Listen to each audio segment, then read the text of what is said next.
What's up, everybody?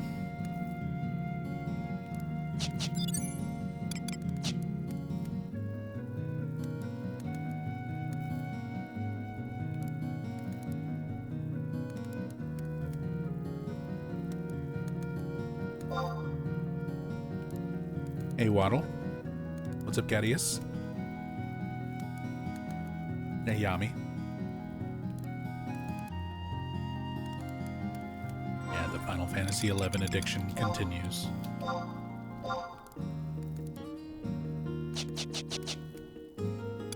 Okay. We'll sell some things.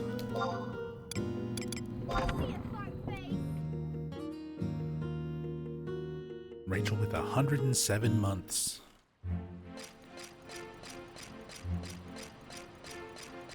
All of the months. Love you.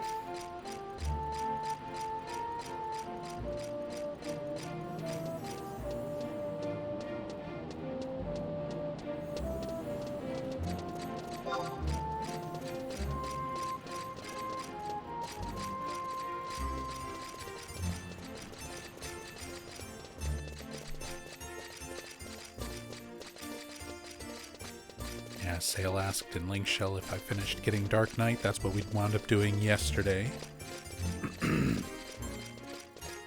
Got both Dark Knight. Excuse me, my throat. Oh my god. Sinuses have been terrible these last couple days. But we got Summoner unlocked. We got Dark Knight unlocked.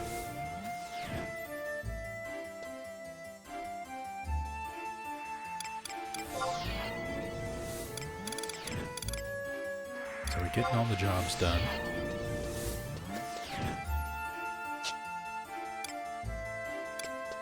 Individual Beastman Blood are 2,700.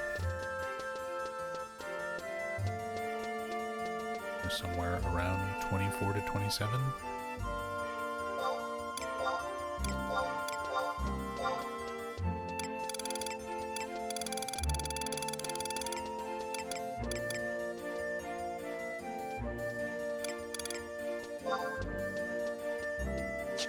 Copper ore, zinc ore, those aren't super worth. Flintstones, I can turn in Sandoria.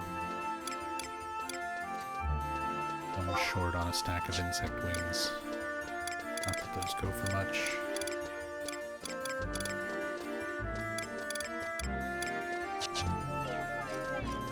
Just sell some stuff. NPC some things.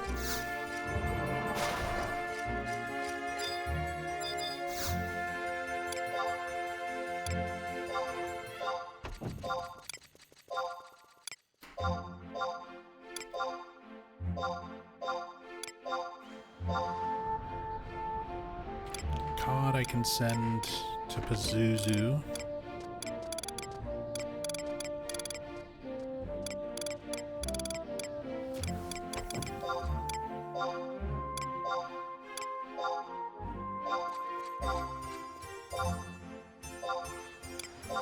Rushmore, thank you so much for the 73 months. Thank you very much, dude. You kick ass. Been a joy to watch and learn. I'm glad you've been enjoying it. Thank you, thank you.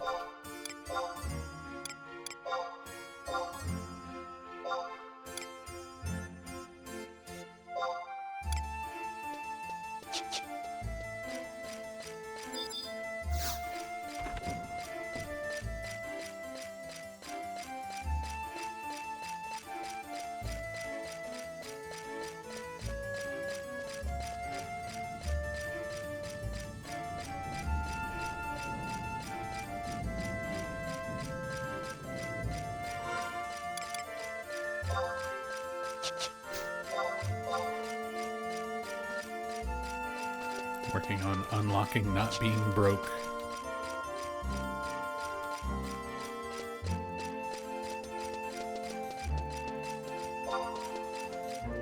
Yeah, I need to work on that a bit myself.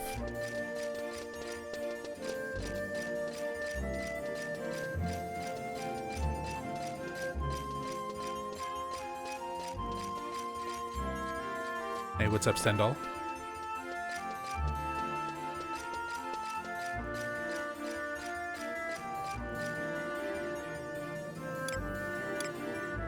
Let's see.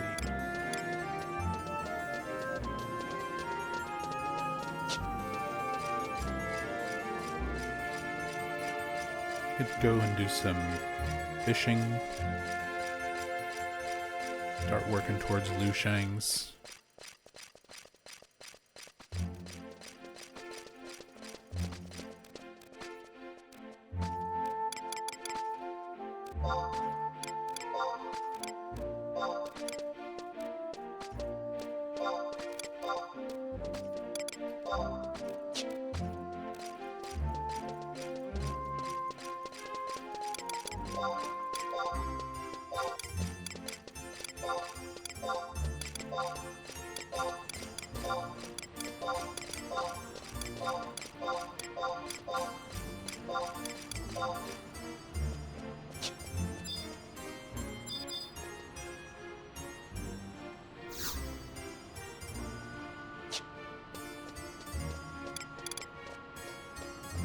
Got an instant warp.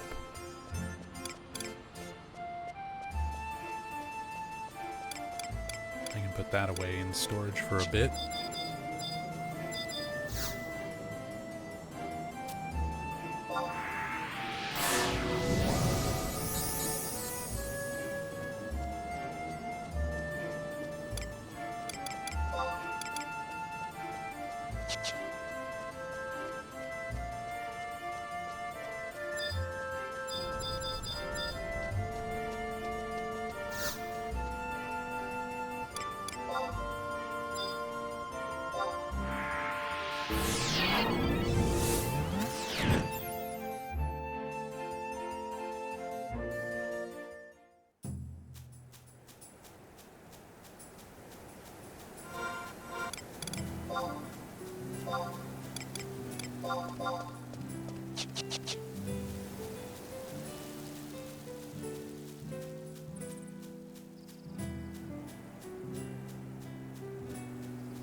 Yeah, I still need to start doing Eco Warrior in general. It's one of the things I have not done yet.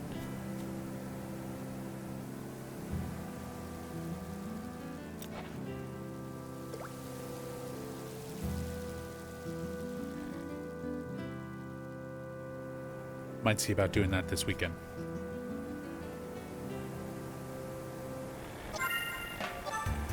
Because I imagine it's easier to get a group for it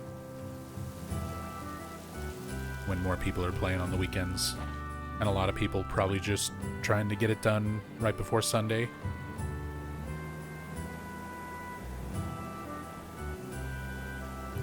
Because if you do it right before everything rolls over, I assume you can just, like, do it again right after.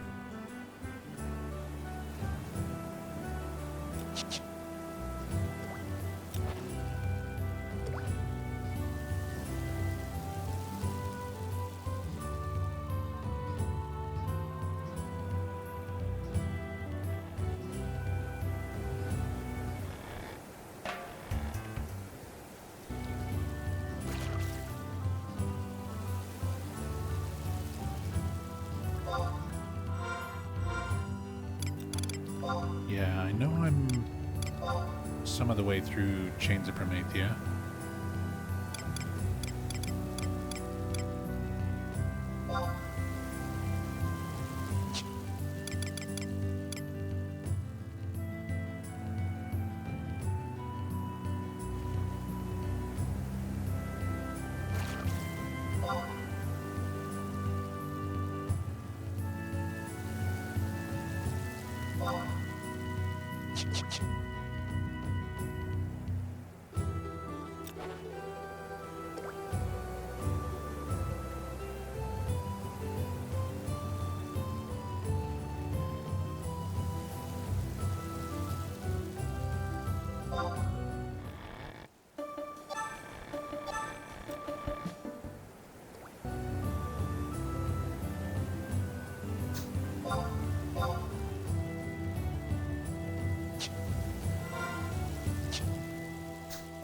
Someone randomly asking for party.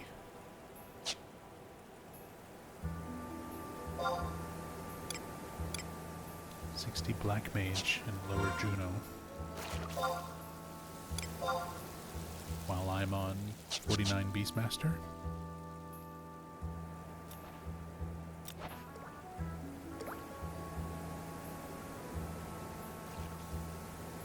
I think I found a JoJo reference in the Kamen Rider. That shouldn't be too surprising.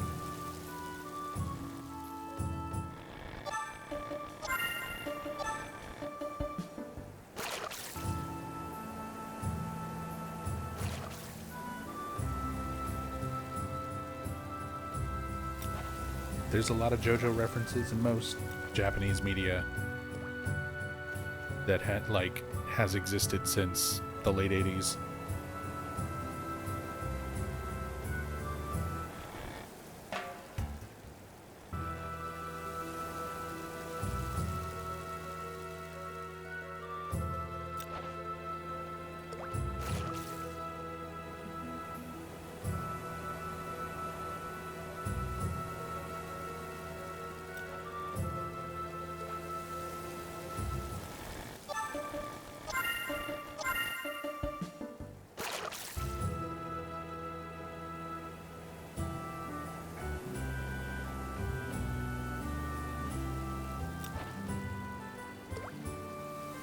I don't know what he's doing.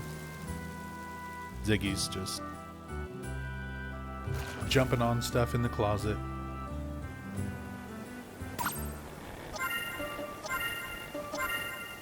Keeping himself entertained.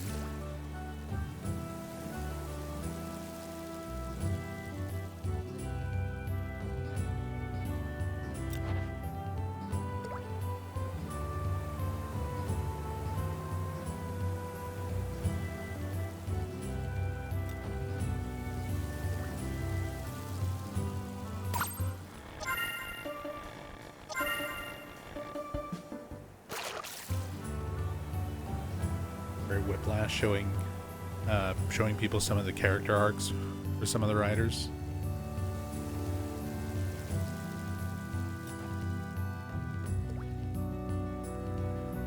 But the girlfriend part of Madoka Magic.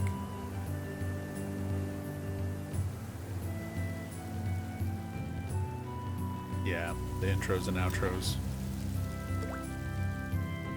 One of the more memorable parts of that. Like, people know it just from memes and stuff.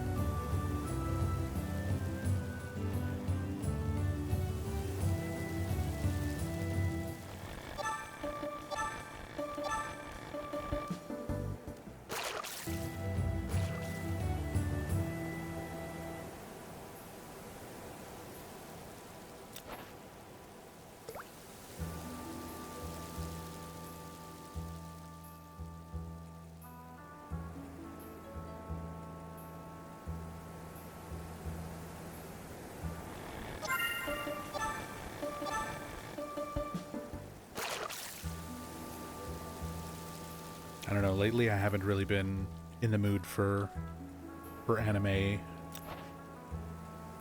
Like, I think about it, but I just don't actually sit down and make the time to watch anything.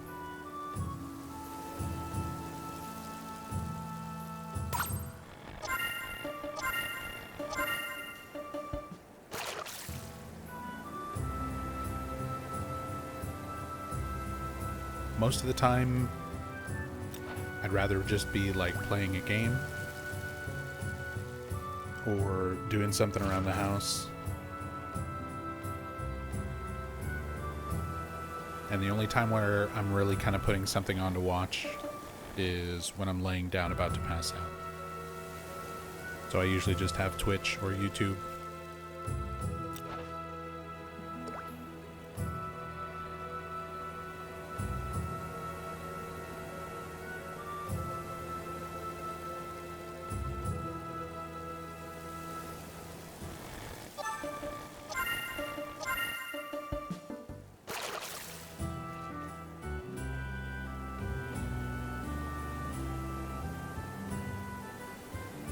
usually multitasking, to be honest. 2 monitor setups are a godsend for my ADHD.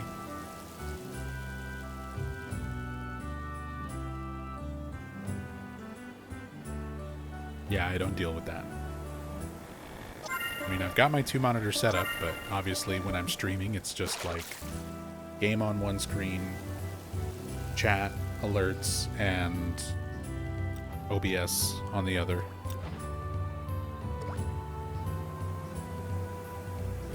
Like, we have another TV and console setups and stuff back here in this room with us, but it usually stays off.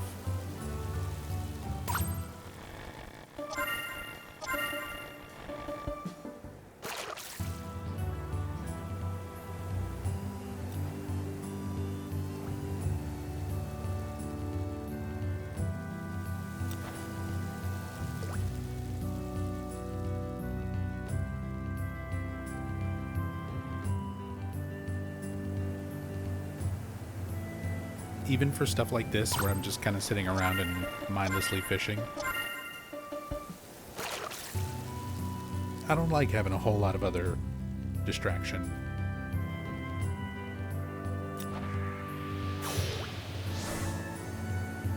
Like, I'll sit and chat with you guys, and that's about it.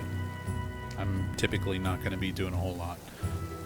I might pull up and read stuff on a guide on, like, my phone, or pull up a tab if I'm figuring something out about the game itself.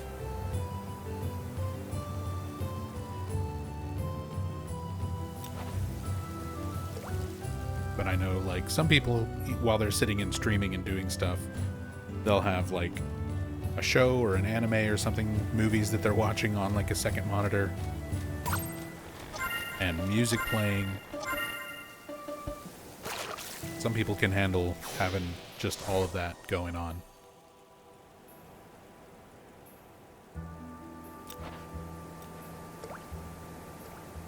I like things pretty chill.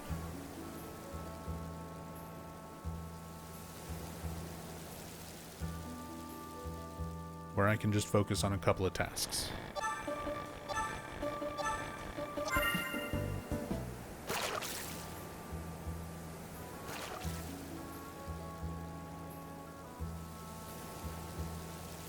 And I don't mind stuff that a lot of people would probably consider slow or dull or just boring.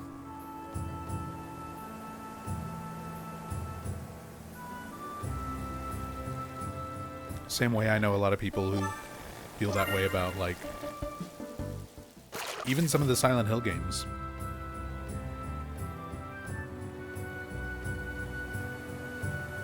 Because I know quite a few people who are more familiar with, like, horror being a little more action-oriented, depending on what they've played.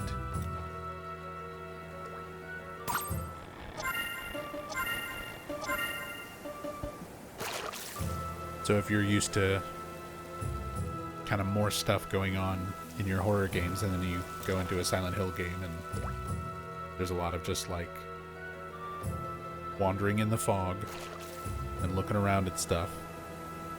And I know some people who don't have the patience for that kind of thing.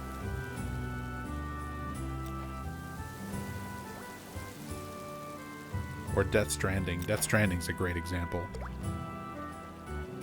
where I really enjoyed the gameplay loop, and the environments and everything in that game are amazing.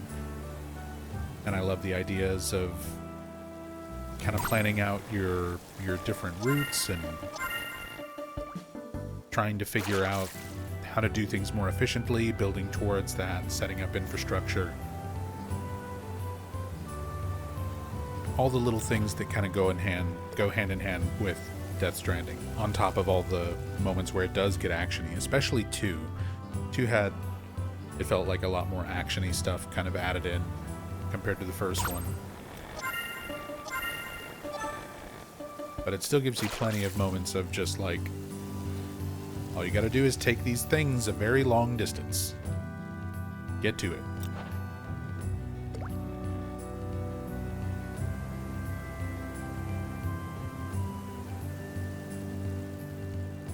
And some people just don't mesh with that kind of pacing.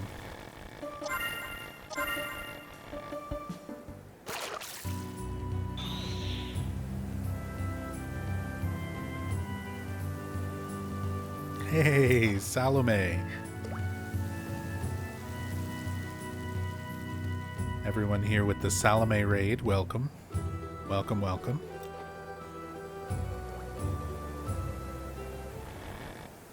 I've been catching up on the VODs.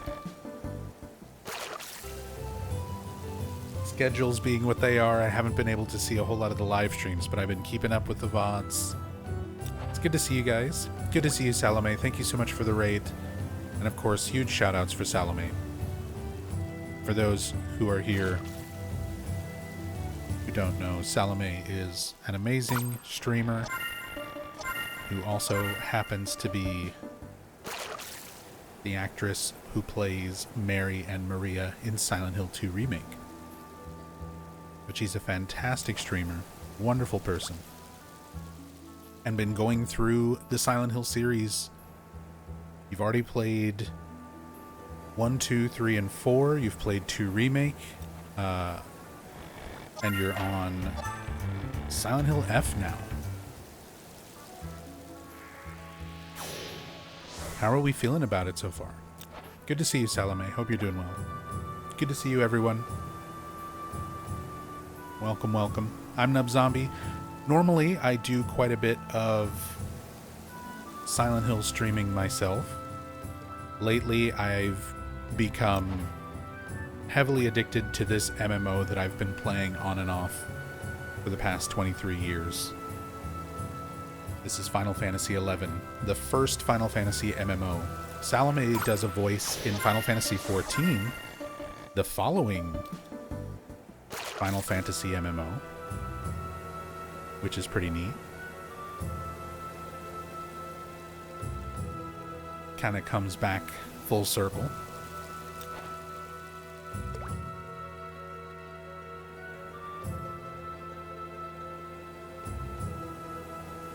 Can't find an emote to thank you for your kind words, so I use words. Thank you. Thank you. Thank you. I appreciate you being here.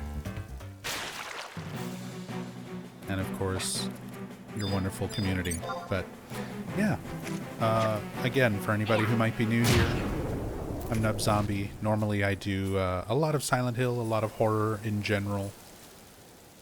Everything from speedrunning all of the games in the Silent Hill series to doing super in-depth story playthroughs with a lot of trivia,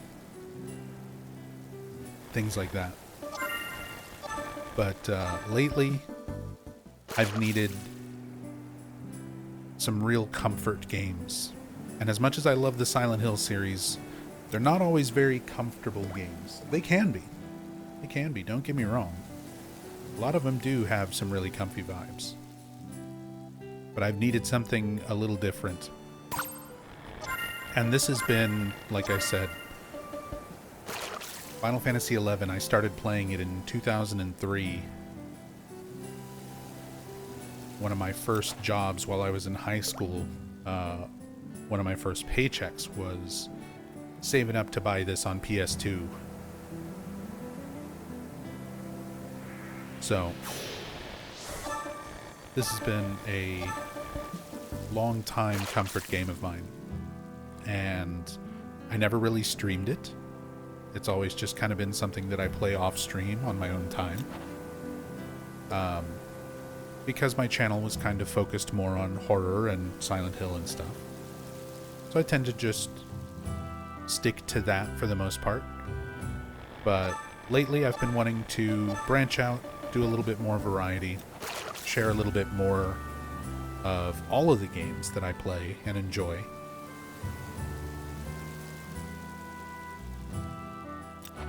Even stuff outside of horror and Silent Hill. So I've been enjoying Final Fantasy XI. I had no idea how people would react to me streaming this. I figured a lot of my audience might not be interested. A lot of you might not be interested, and I definitely don't blame you. It's a 23-year-old MMO, and I'm just sort of standing here fishing over and over. So, I definitely understand if this is not your vibe. But if you decide to stick around and chill with us, I definitely do appreciate it. And you're always more than welcome. But yeah, this has just been a very comfy game for me. For a very, very long time. It's a world, one of those game worlds I just like being in. Final Fantasy XIV was your first voice gig. That's awesome, Salome.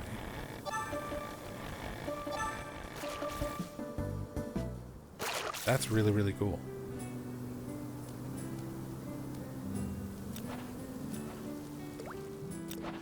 Yeah, I've considered also playing 14 on stream at some point.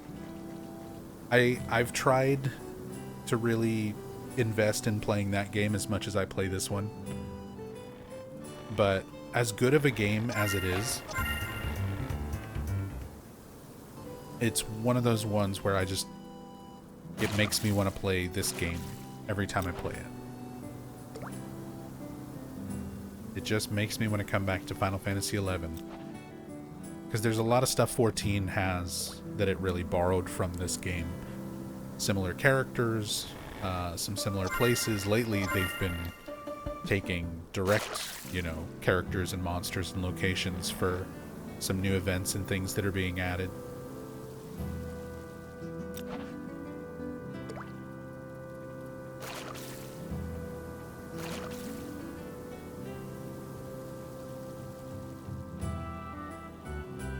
But, yeah, this is Final Fantasy XI, the first online Final Fantasy game.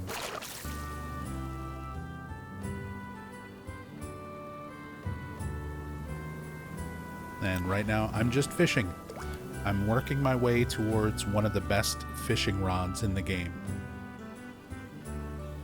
And in order to get it, you have to turn in 10,000 carps.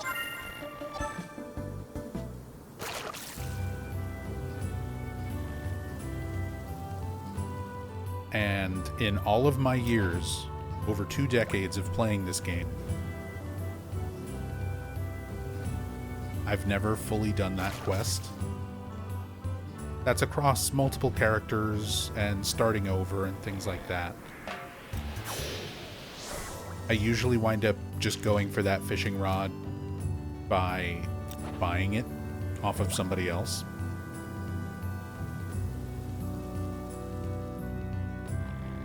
But I figure, why not? We're on this character. We've been getting back into this game very heavily.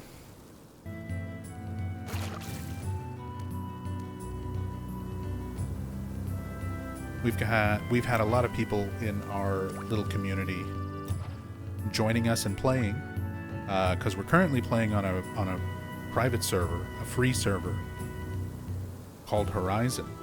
So if anybody is interested in playing Final Fantasy XI, we do have a little community of people playing. It's totally free to play.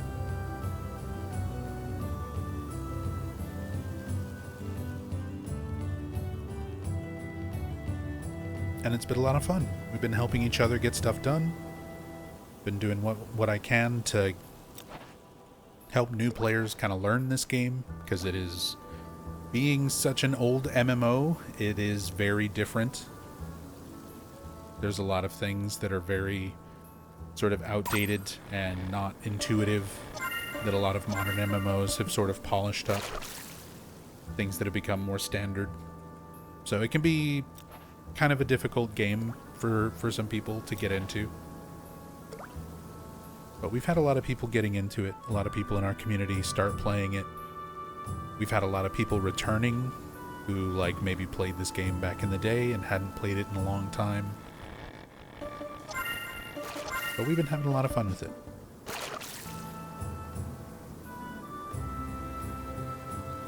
This game brings back wonderful memories for me too, having played it when the first expansion came out 20-some years ago. Love the vibe. Same.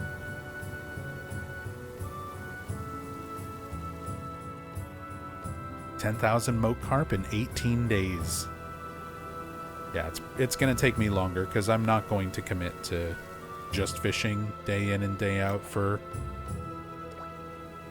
that long.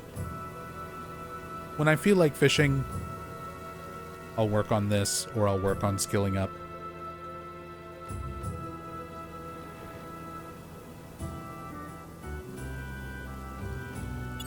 Sorry, just kind of catching up on chat. Again, thank you very much, Salome, for the raid. And everybody who came along with Salome.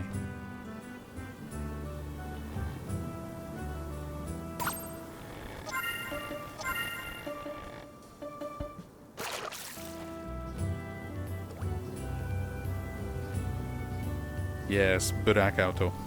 I'm on full Final Fantasy XI addiction mode. This is just all I've been wanting to play for the last, like, week and a half.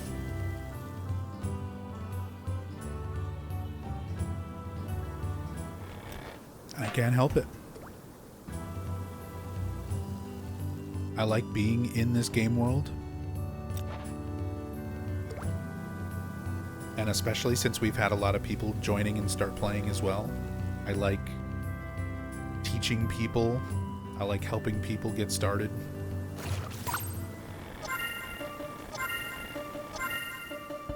And just in general having, you know, friends to play with in these kind of games. Especially this game. Like, for those not familiar with Final Fantasy XI, like being kind of an older MMO, and the way Horizon as a private server is, this is sort of like a classic style private server. If you play Final Fantasy XI today on modern retail servers, because this game is still going after like 23 years. More than 23 years at this point. It's a very different experience on like retail.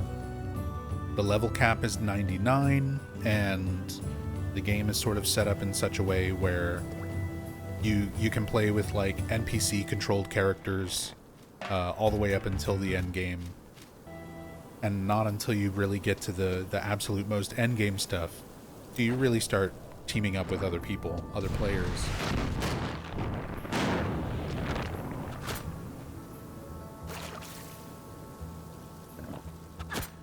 Person need help?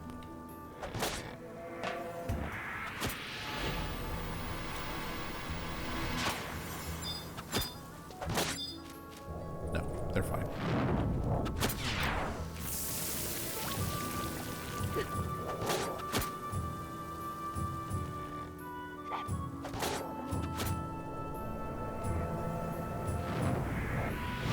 But yeah, there's so much to do in this game that once I really start getting into playing it, it's all I want to do. I finished unlocking all the playable jobs yesterday.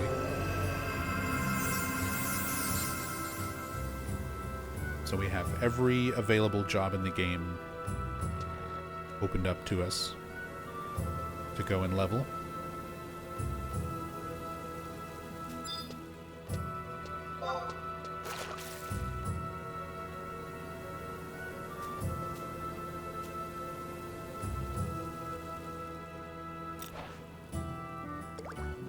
I am going mental. Yeah, if you'd check that link from my moderator there in chat, from Yami, you can check out the main website at horizonxi.com, horizon11.com.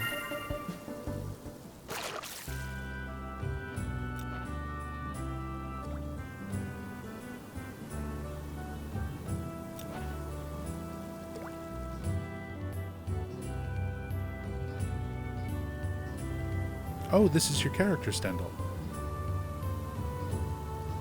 I'll get you a link, bro.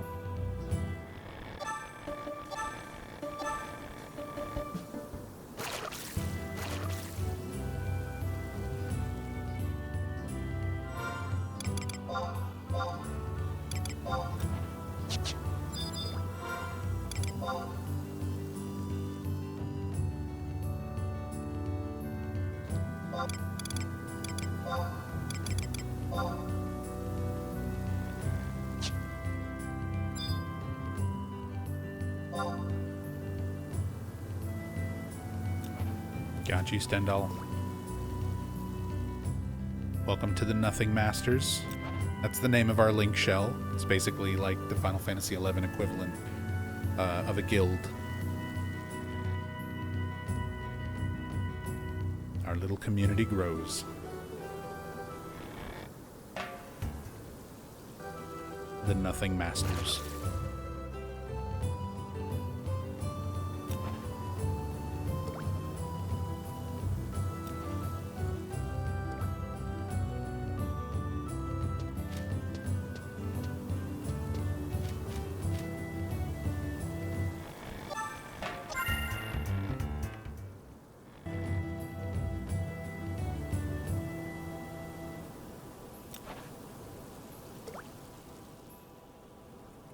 But yeah, there's tons of stuff to do in this game.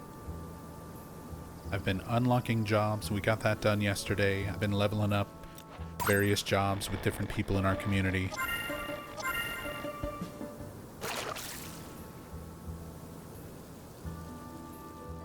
Today I'm just kind of chilling, doing some fishing. Working towards the Liu Shang's rod. Said it's pretty much like the second best fishing rod in the game. Requires catching 10,000 carp.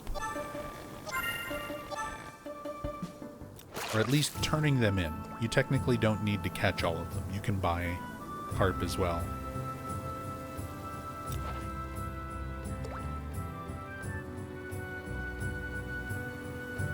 What job would be most beneficial to start for the group?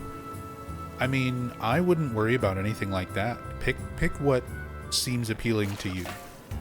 Because the way this game is set up, you're going to have to level multiple jobs. At the very least, you're going to have to level 2 jobs. One as your main job and one as your sub job. So, even if you want to just be like a white mage, like a classic healer or support, you're probably going to wind up leveling black mage, or maybe summoner, or maybe red mage, you know, something that's going to supplement your main job. Because this game has like the sub-job system.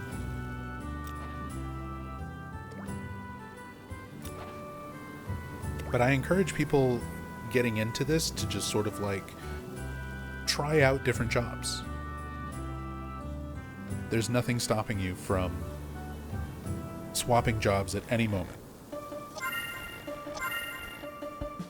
The job that you pick when you're making your character is only going to determine a little bit of your starting equipment.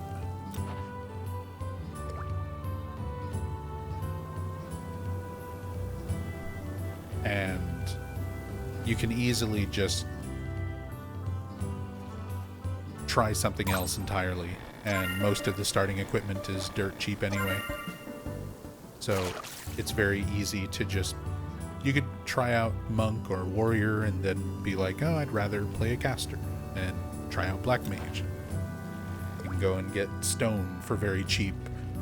You buy the scroll, buy some, you know, a staff for like 100 gil, and you can go and try out black mage.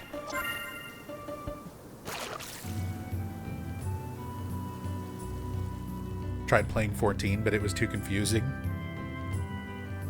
I don't know if you would necessarily like 11. In some ways, 11 is more confusing. 14 definitely has kind of like more going on mechanically to some degree. But a lot of Final Fantasy XI's mechanics that are there, and there is still a lot of them, are a bit less intuitive.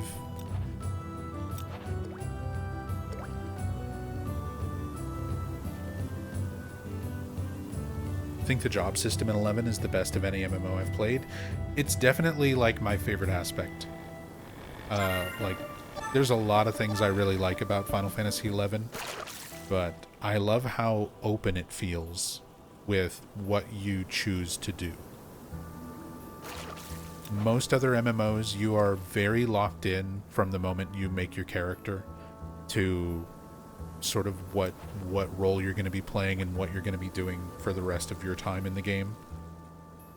Final Fantasy XI feels a lot more open because of the job system, where you can just, like, okay, I want to go and do this thing right now. And it's easier to do this particular thing as this job. So why not just level that job?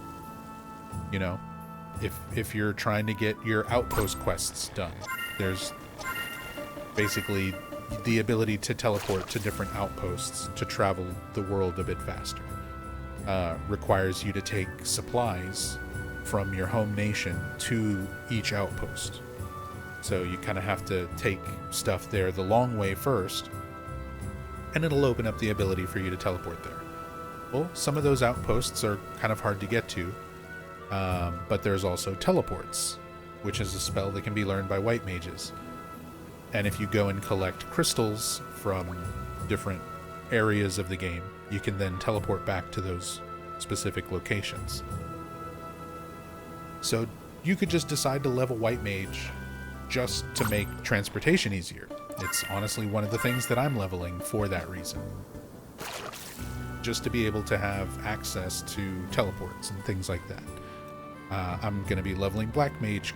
Like right now, I've got black mage leveled up just to 17 so that I've got access to the spell warp, which allows me to just warp back to wherever I have set my home point, which is really useful if I'm just out doing something on my own, like fishing, and then suddenly our community decides, oh, we're going to go and do this other thing, and I want to join and be part of that. I can just like stop what I'm doing, warp back, quickly change jobs or whatever.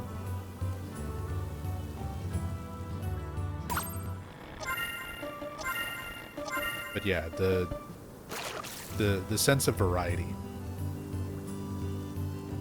Sense of variety of leveling up different jobs for different reasons, on top of all the different crafting things that you can do.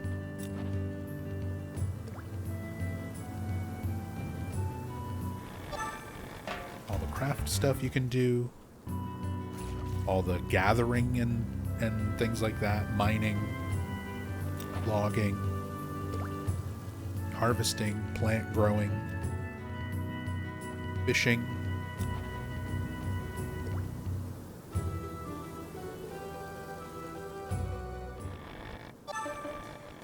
Like on my characters, I've got, with Horizon, whenever you make an account, you can have 3 characters per account. So Vivity, the character I'm on right now, is like my main character. My goal with this is to level up Beastmaster to the level cap, which is 75. I'm at 49 right now.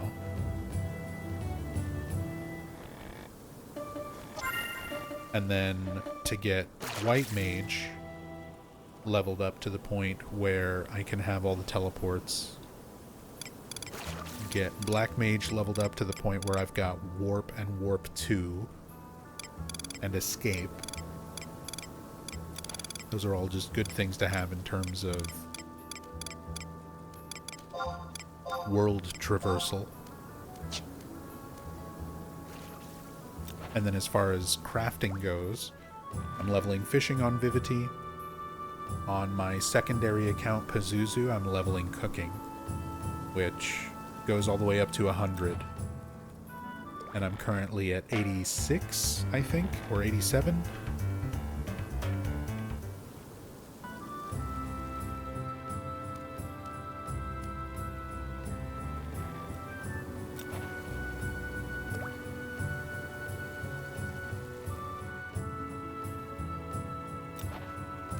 Diablos hates these crabs. Apparently.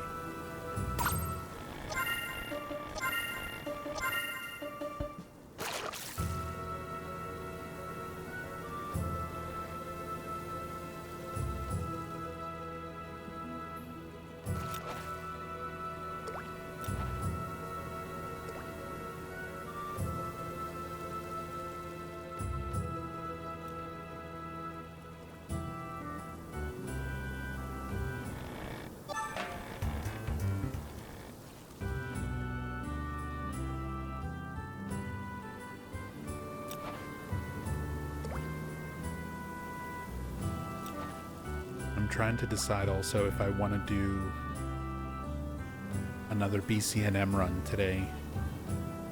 See if I can make some money if I get lucky.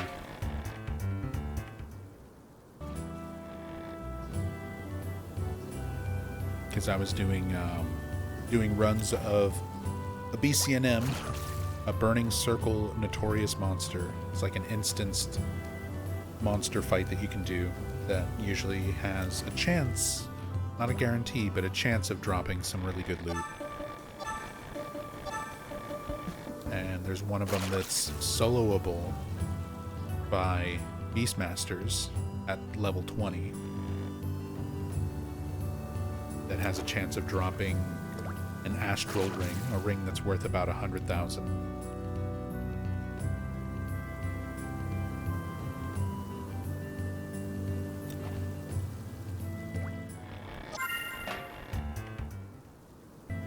But I'm also running kind of low on Beastman Seals to do it.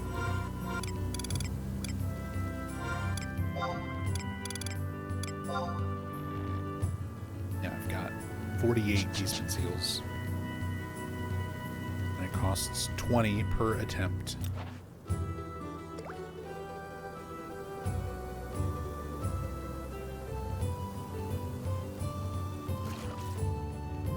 But if I can get an astral ring and sell it, decent chunk of money.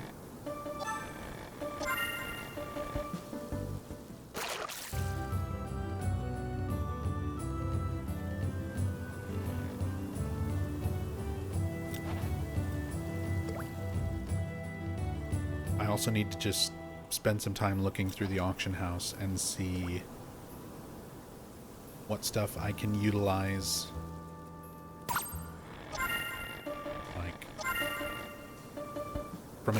From an economy standpoint, I have to figure out if there's something worthwhile that I can cook on my cooking character,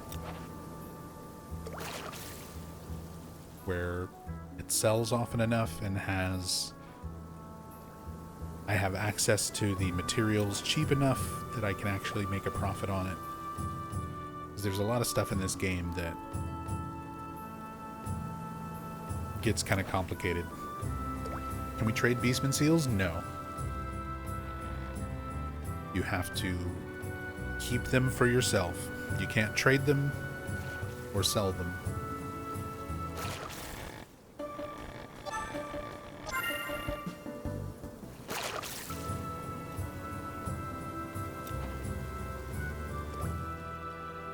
And actually you can look at your gear, any items. So like right here, I've got the Emperor Band, my experience ring. See how it's got this little yellow and green circle in the upper right hand corner? So that basically shows that this is a rare EX item that you cannot trade or sell. So anything that has, like, same deal with your link shell, these cannot be sold, but they can be traded. These can't be traded or sold. You know, this ring, no markings on it, so you can trade it, you can sell it. Yeah, that's what those little icons on all of your items mean. So if you're looking at a Beastman Seal,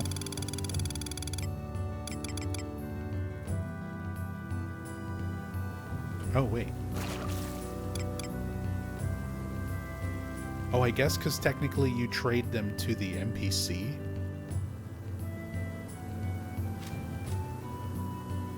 I thought it was rare EX.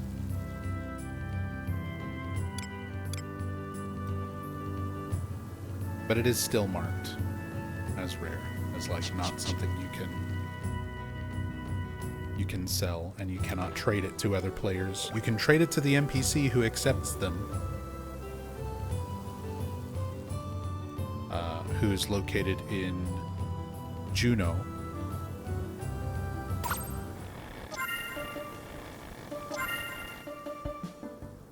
That way they're not like taking up inventory space.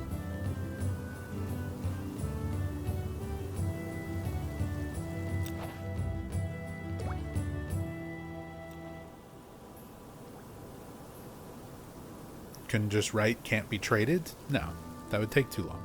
Too many items, too many descriptions, too many words. Just have a little symbol.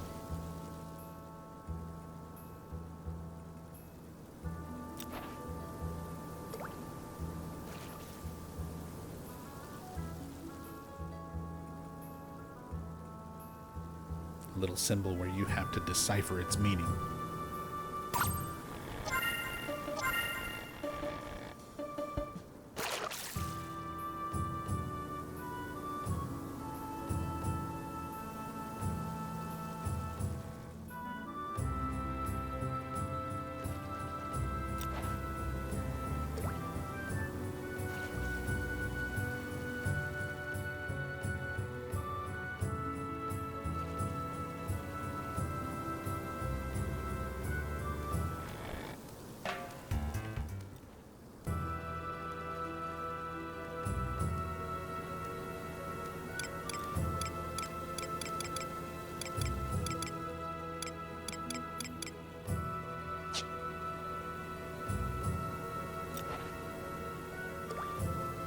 Still got room for a lot of carp.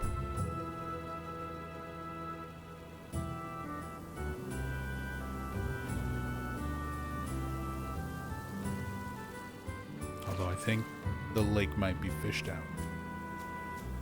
Although someone else just caught one. Maybe I'm just getting unlucky.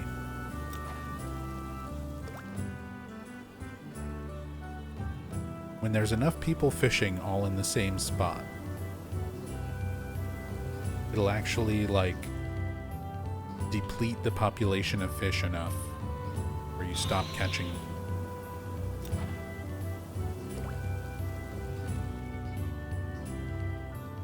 Mythposter Syndrome.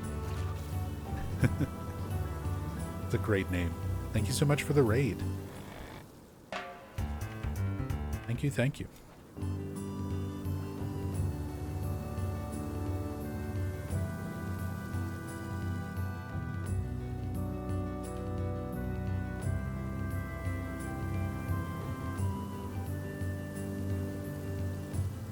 And you got the Gubu icon. I'm definitely following.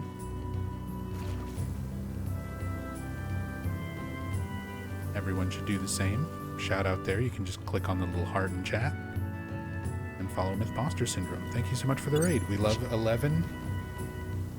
I also love 11. We're also big 11 fans here. Although, fair warning, this is not like it's weird. I'm in a very strange state as a streamer right now, because most people who know me or like were following my channel was because I was predominantly a horror and Silent Hill streamer. Only within the last like couple of weeks have I started streaming Final Fantasy XI. I've been a fan of Final Fantasy XI since the North American launch back in the PS2 days. I've been playing this game since like 2003.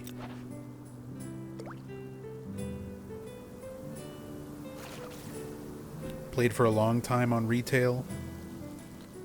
Got bored with retail. Started playing on private servers because I missed the level 75 era. So I played on Nasomi for a few years. And then when Horizon launched, started playing on Horizon. And this has just been sort of my on and off-stream comfort game for a very, very long time.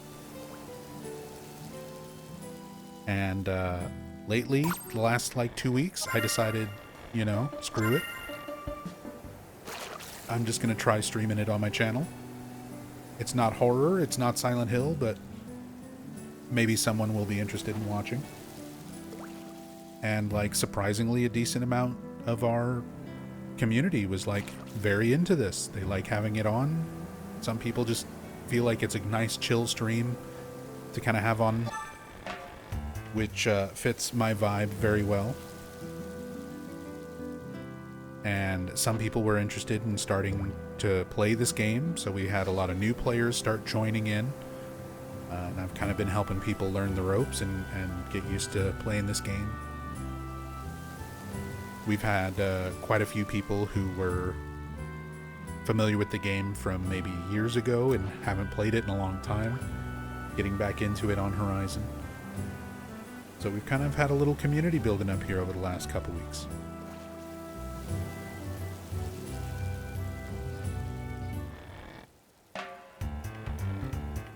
For a game that I had no idea how my audience would react to. I was very much expecting, like, nobody's going to want to watch me play this 25-year-old MMO.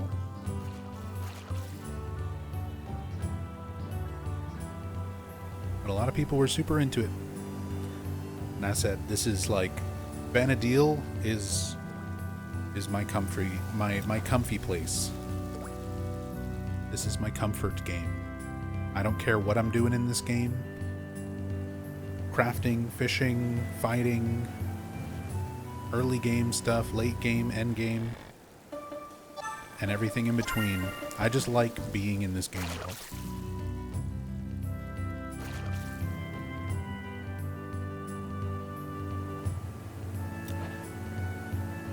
So it's a game that I've constantly come back to. I've played a lot of MMOs over the years as well, but this is the one that I always come back to.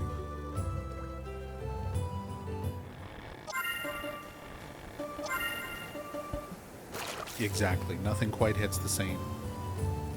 I played 14 for a long time. It just makes me want to play 11.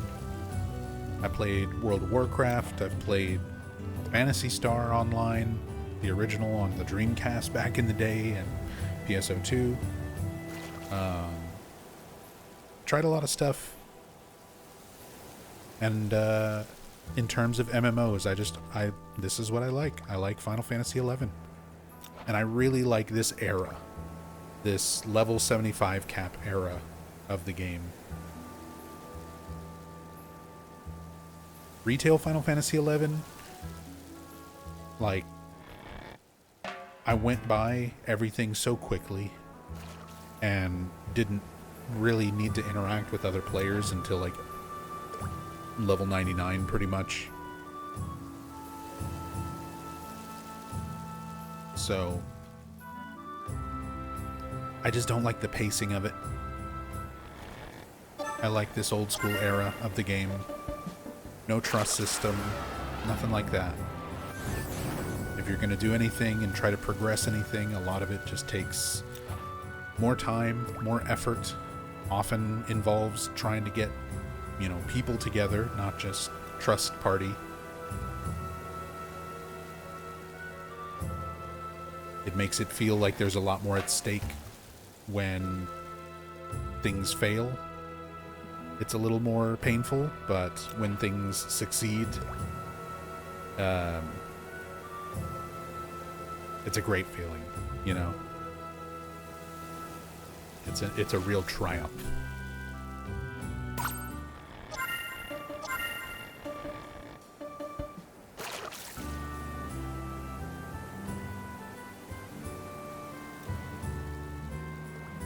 Yeah, they both can scratch kind of different parts of the brain. And there's definitely been some people who have been interested in playing Final Fantasy XI that I try to suggest. Because, like, for example, we had some people who were asking, if you're just interested in seeing the story of this game.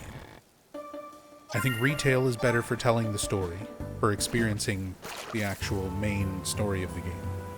Because you can kind of get through stuff faster and solo. You're able to keep up a lot more with the story beats. It makes that pacing a little bit easier compared to old school era, where sometimes you can be days or weeks or longer in between some story beats because certain events just take a lot of preparation. Sometimes, you know, it's like, oh, I want to do my 2-3 mission, but I need to wait for my friends to catch up to level 20 and get their other missions done, and they're not going to be able to play all week, you know, that kind of thing. So you might wind up getting through your one story beat one day and then not be able to continue the story for another few days or weeks or whatever. Whereas solo, with trusts on retail, you can take your time, do the story at your pace, do it all yourself. You don't really have to worry about anybody else.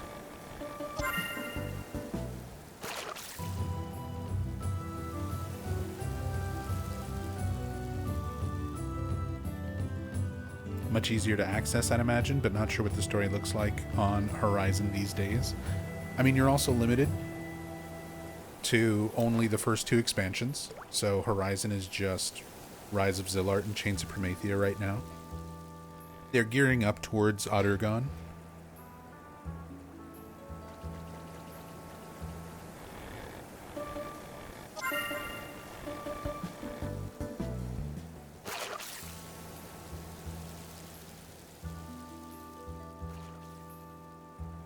Is the online system as complicated for this version as the official one? Remember, logging in was a pain. It's much simpler for Horizon. There is no play online. The play online boss for retail Final Fantasy XI still claims a lot of new players.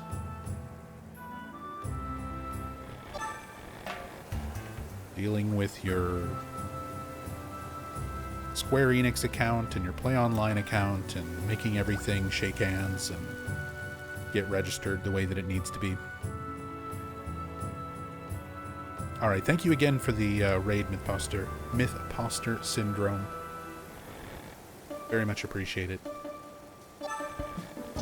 And yeah, I gave your channel a follow. We've had a lot of awesome people from the Twitch Final Fantasy XI communities coming by over the last couple of weeks, so I'm definitely excited to start checking out more Final Fantasy XI streamers.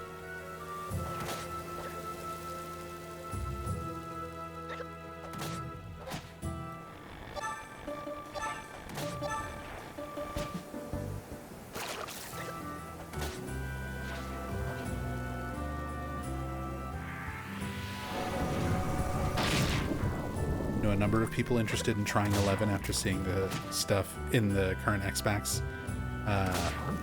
Yeah, the new Final Fantasy XIV content being so directly and heavily themed around Final Fantasy XI events is really cool. And it's got a lot of people interested in playing 11, which I think is awesome. I definitely think a lot of people, if they only played 14 and they didn't play 11,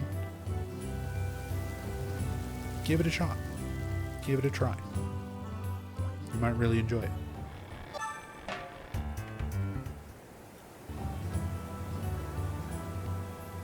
How tough is the Mimic BCNM to solo on Beastmaster? To be honest, when I was doing the Mimic BCNM, if I didn't get the correct choice, I would just sacrifice my pet to give me time to warp out and try again. I wouldn't even fight it.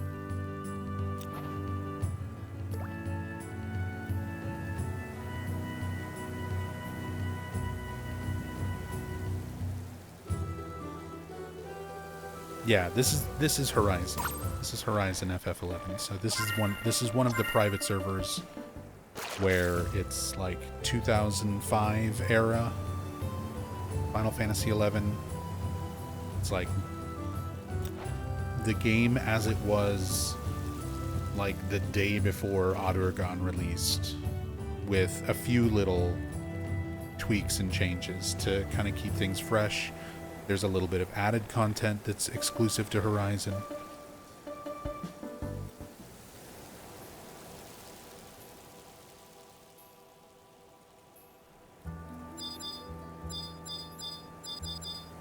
I see you, Toxic Fish.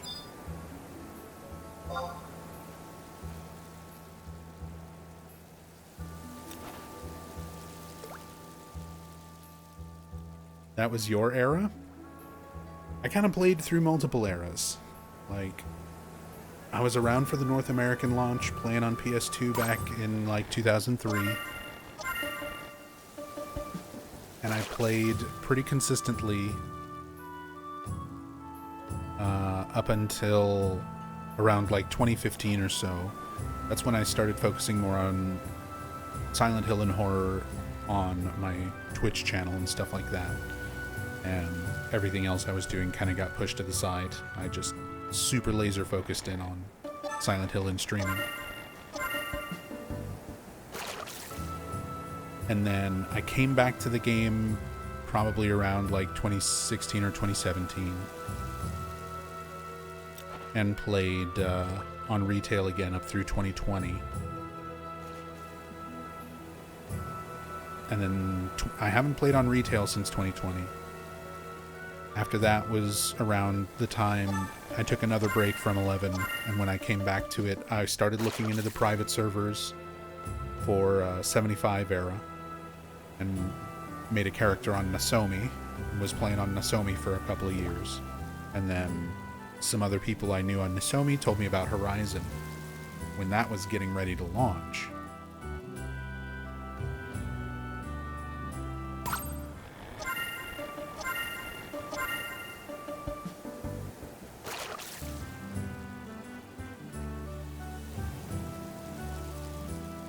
Do you have to pick your server wisely, or can you move your character between them? I mean, Horizon is just the one server, yeah. So there's no like no server choice the way there is on like retail.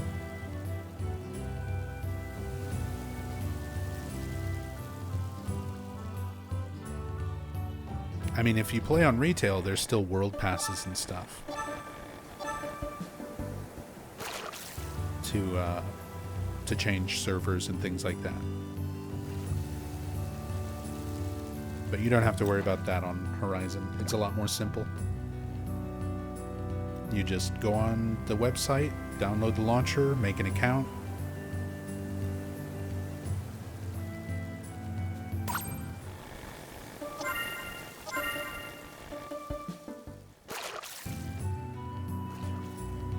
That's pretty much it.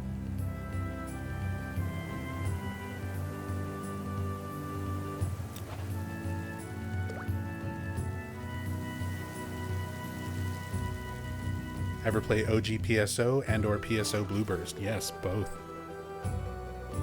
I played OG PSO and Blueburst. I was playing Phantasy Star Online on my Dreamcast. Like, that was, to me, that was such a cool era in gaming when consoles really started having online capabilities.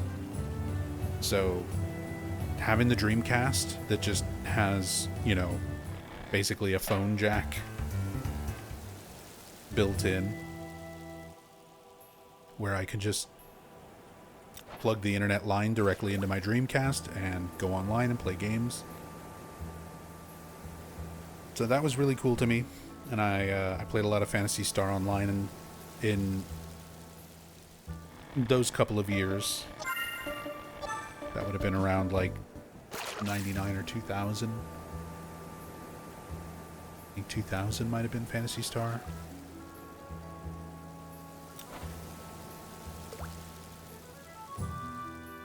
And then, yeah, later on Blueburst and PSO2 a little bit.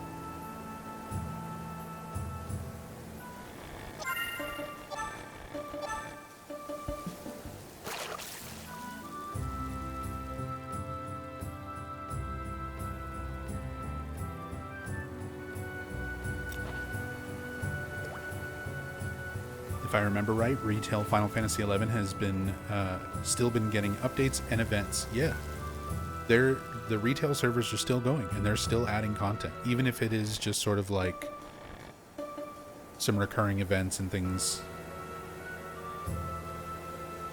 Retail is still going. Considering how long Final Fantasy XI's been running, the fact that it's still going.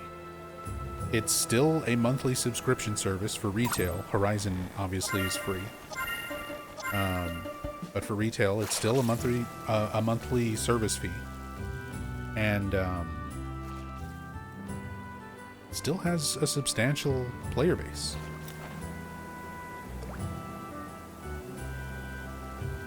Horizon, for being a era-specific private server, at peak hours has like between 2,000 and 2,500 people on pretty regularly.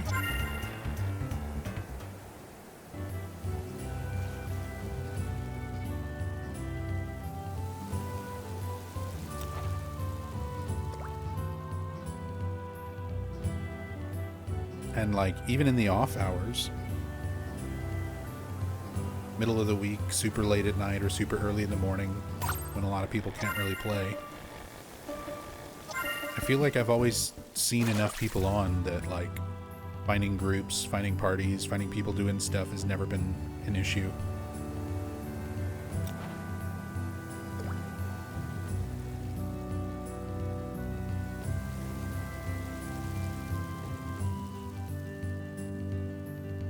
Fan run servers for PSO Blueburst, if I remember right, have the full blessing of Sega.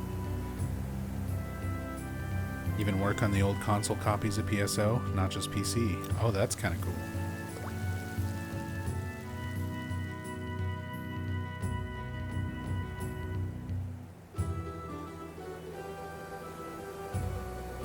I love when the companies that own a lot of these things can still have some respect for the fan base when it comes to like private servers and fan communities and things like that.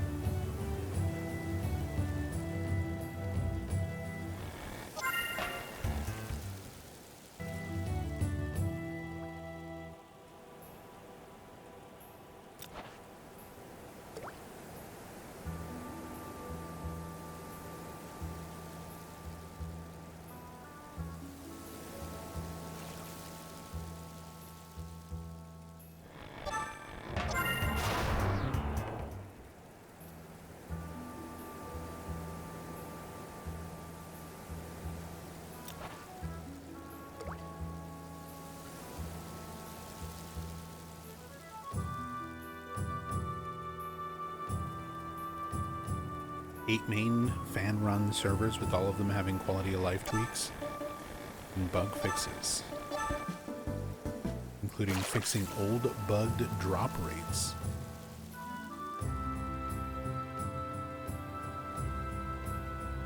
That's really cool.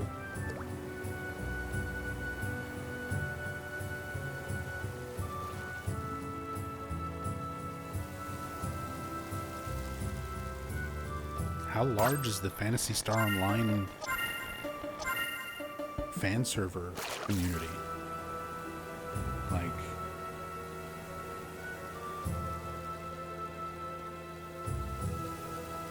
again, there's more people playing 11 than I ever would have thought there would still be in current year.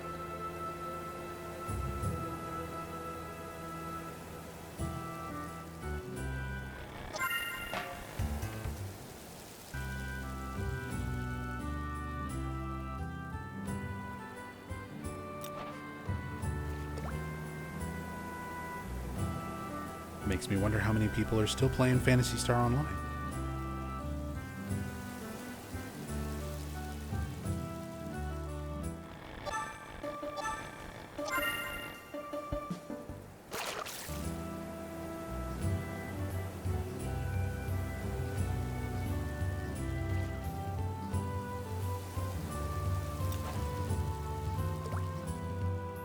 PSO2 will never get that treatment until it gets fully detached from the flaming mess that is New Genesis.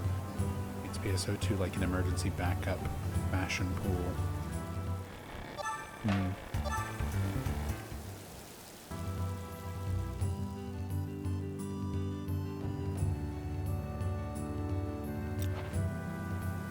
Yeah, PSO2 I didn't stick with for very long, so I never really got a sense or a feel for it.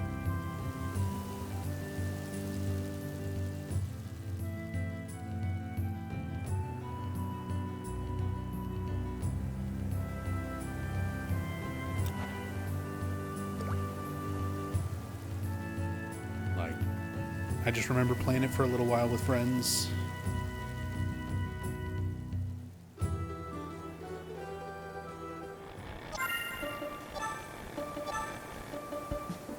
But then inevitably, as with any other MMO, it just kind of makes me want to like reinstall Final Fantasy XI. It just makes me want to play this one.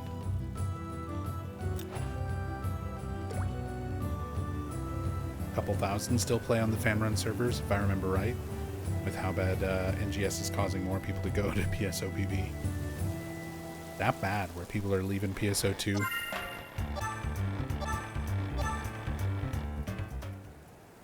And going back to Blue Burst.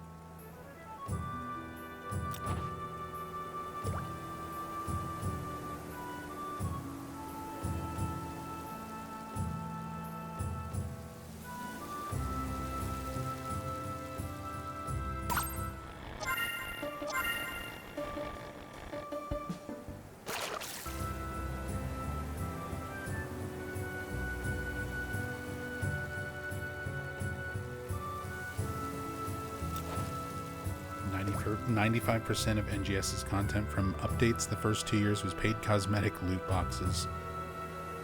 Yeah, I do remember some of that. I remember Hatsune Miku outfits.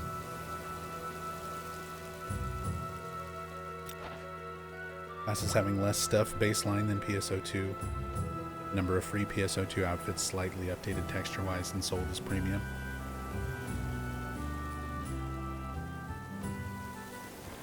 Damn shame.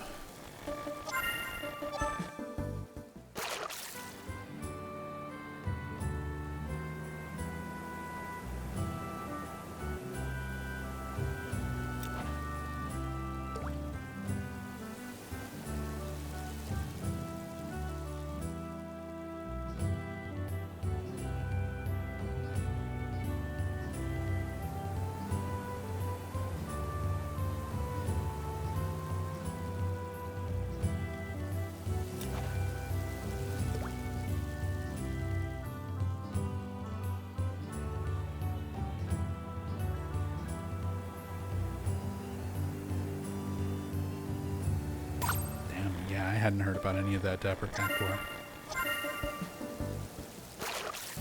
But again, my experience with PSO2 was pretty early on and relatively brief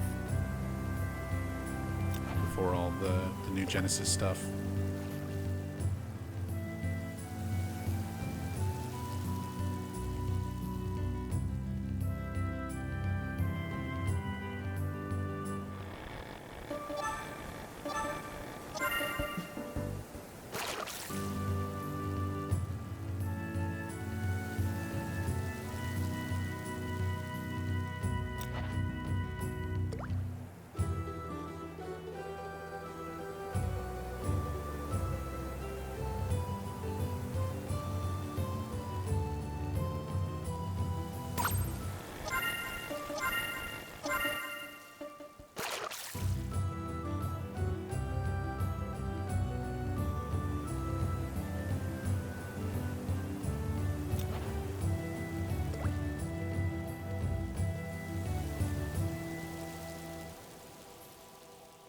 Yeah, see, that kind of stuff makes no sense to me.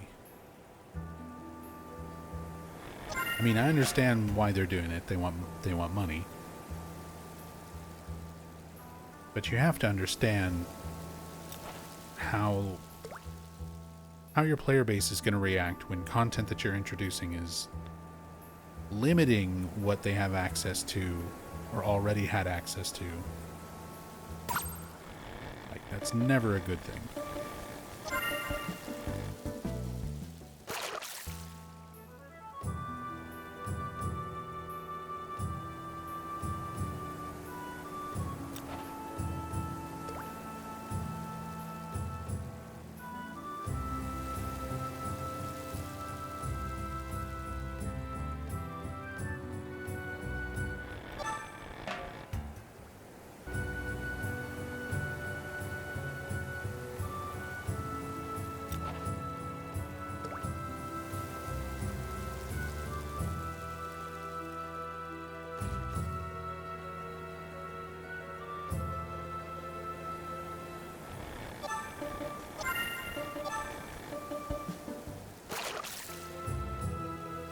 I don't know. Maybe that's another reason why I like kind of coming back to stuff like Final Fantasy XI. You don't have a lot of that microtransaction fueled economy sort of built into it. The way a lot of games that came after it, the way a lot of modern games still are, unfortunately.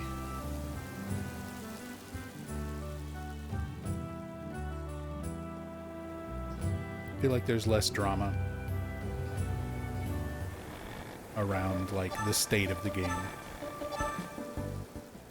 The most you get is some people complaining, at least as far as playing on something like Horizon. The most you get is people complaining about a job being buffed or nerfed compared to how it was in Era or how it is on retail. Some of the little tweaks and changes of Horizon don't make everybody happy.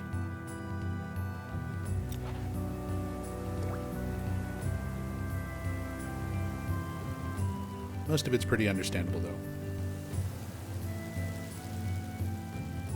And there's not really anything that they just outright remove or nerf without giving more things, more new tools, slight out-of-era changes to just kind of improve the experience of a lot of the jobs and things in this game.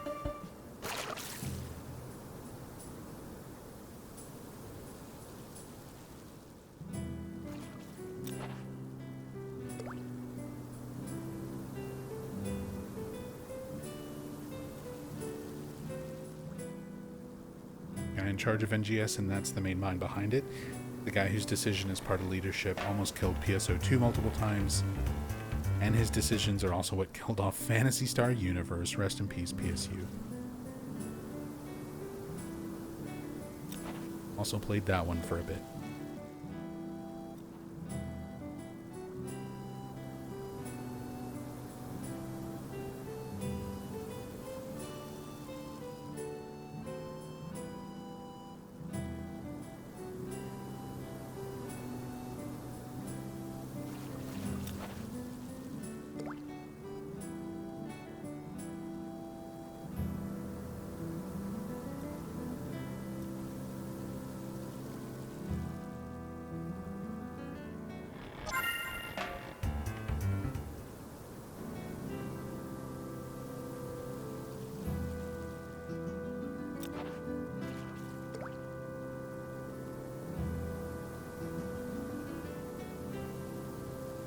Resta, which has been around since the very beginning of PSIP when it was still a single-player RPG. Yeah, that's kind of wild.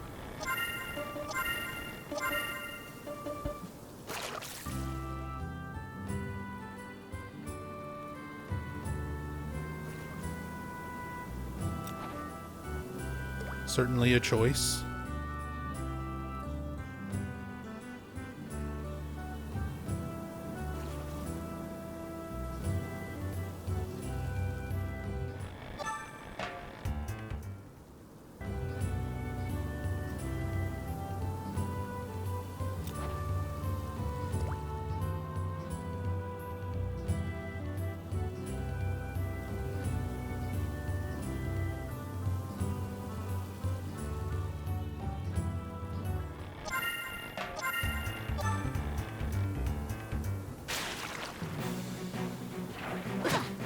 Wasn't paying attention. I got a tree crab. Bonk.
hot sexual potato.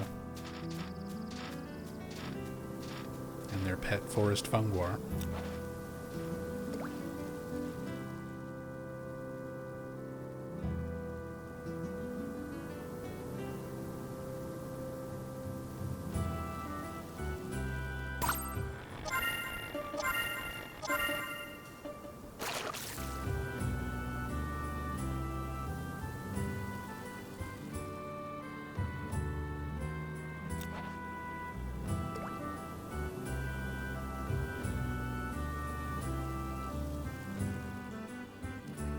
Gonna give the Mimic BCNM a try. Here goes nothing. Let me know how it goes for you, Beverell. Are you going in with the plan of actually fighting it?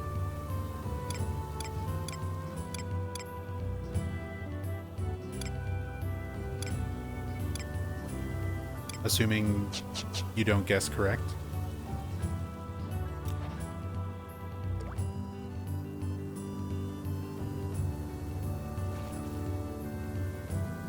The intention of trying to kill it, but have a scroll if things go south.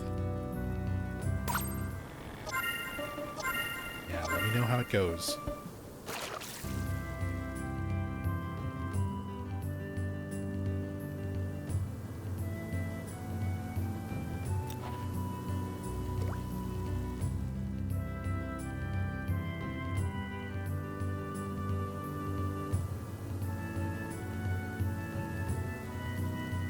Yeah, I would just do that one, hope I get the correct chest, and then if I didn't, just attack with my pet to hold hate while I run away and use a warp scroll, and go back and get a new orb and try again. And I did it that way a few times, burned through a lot of seals, but I had a decent amount of money. I don't remember what all drops I wound up getting, but I know when I came back to playing this game earlier this year, when I was still kind of on and off with it, and I hadn't played in a few months, I still had a little over like 1 million gil on me, and I know I must have just had random stuff from BCNMs that I would have just been selling for any kind of money at that point.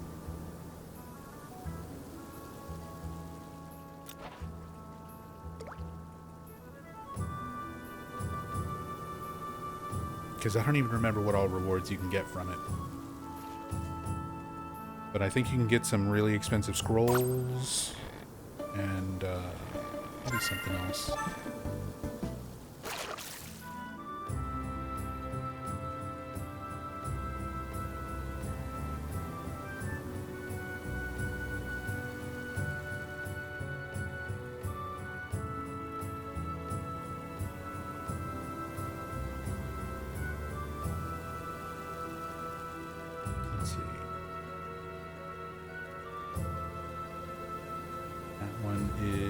Treasure and Tribulations.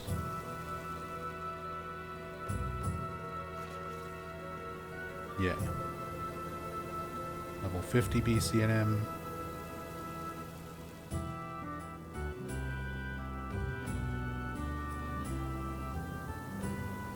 Might be different drops on Horizon. Because I know some BCNM things have been adjusted.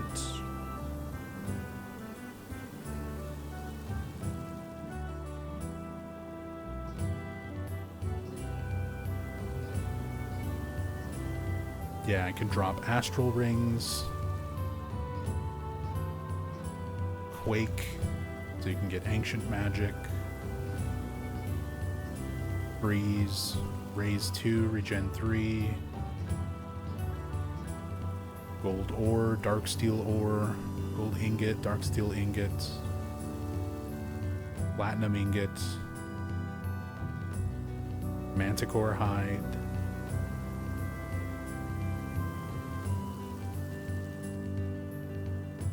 and then yeah, like Job Rings, Guardian ring, Slayer ring, Shinobi ring. All the job-specific rings. And Astral rings are like a pretty good drop rate on there too. It's like 37%.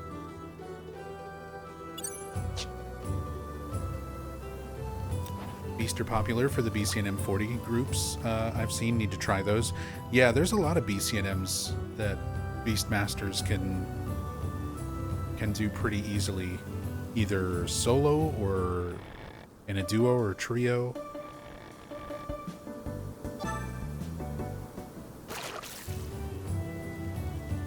Beastmaster really does clean up in a lot of different BCNMs.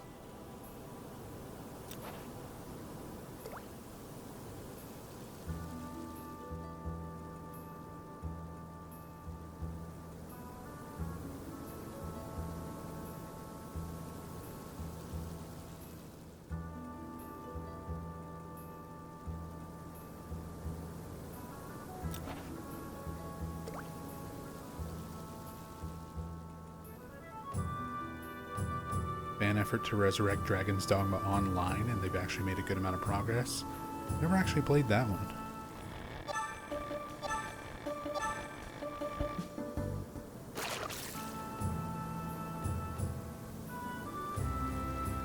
And an effort to make a playable version of the PS2 Japanese-only .hack MMO Fragment.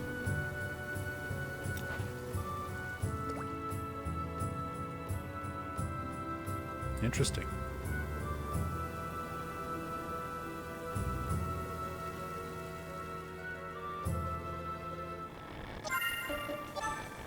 That is one thing.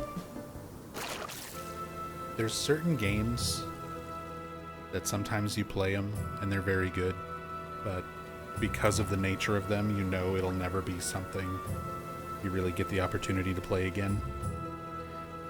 When I was in Japan back in like the mid 2000s, this would have been late 2000s, maybe around 2007-ish. In the arcades was an online RPG that was card-based called Quest of D. And when I say card-based, I mean you actually had to buy physical cards, and then you would scan them into your arcade machine, and that would be how you got like items and equipment and weapons and armor. You would get all this stuff through buying booster packs of physical cards that you would then turn around and use in the arcade machine to sort of like make your build. And while I was in Japan, like, oh my god, I got so addicted to this game, Quest of D. It was just like, I just wanted to play it over and over.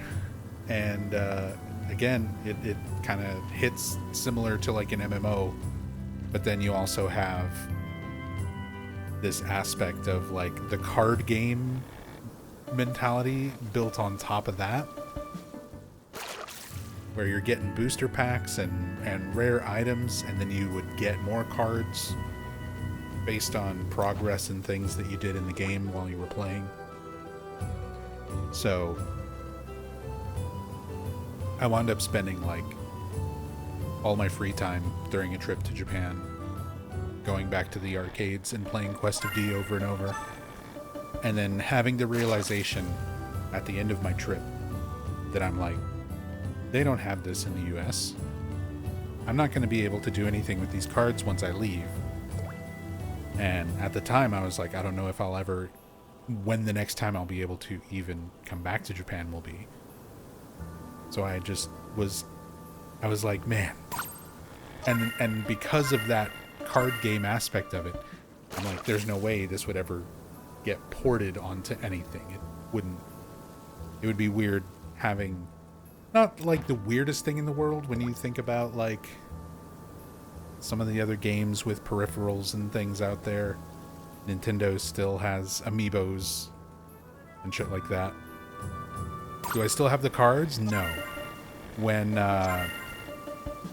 it was my last day in Japan and I played my last game of Quest of D, by the end of the trip I had built up like a binder of fucking cards because I had been playing so much. So by the end of my trip, on my last day playing my last game, there was this Japanese kid. He was maybe like 13 or 14, who was also playing Quest of D in the same arcade. And I just gave him all of my cards. Like, I started giving him my binder, and at the time, like, my Japanese was not very good. So I was doing my best to sort of understand what he was saying and try to explain, like, that I wanted him to just take them all. Like, there's nothing I can do with them. I'm going back to America. I won't be able to use them. So it's like, you could just have them. And he thought that I was, like, trying to trade. So he went and got, like, his binders and was showing me cards, and he was, like, trying to offer, like, to trade me all these things. I was like, no, I don't want to trade. I'm just giving you all of my stuff. So eventually I finally got him to understand, because it just blew his mind that somebody would just be giving him, you know, a whole binder worth of who knows what value the cards may have actually had. I probably spent, I don't know, $200-$300 over the course of like 2 weeks playing Quest of D, and then just gave away all my cards to a kid who could actually continue playing the game and utilize them.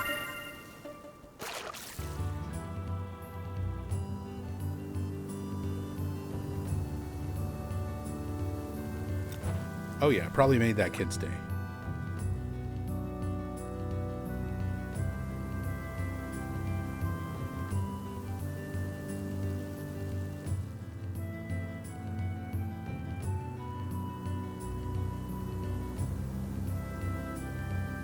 That kid is now an adult and has that memory of not all foreigners are bad now.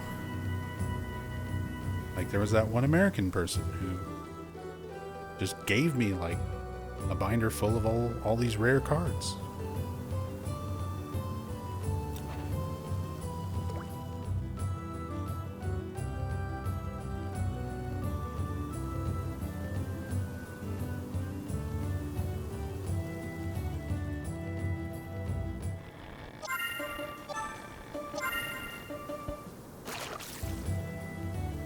I've actually done stuff like that.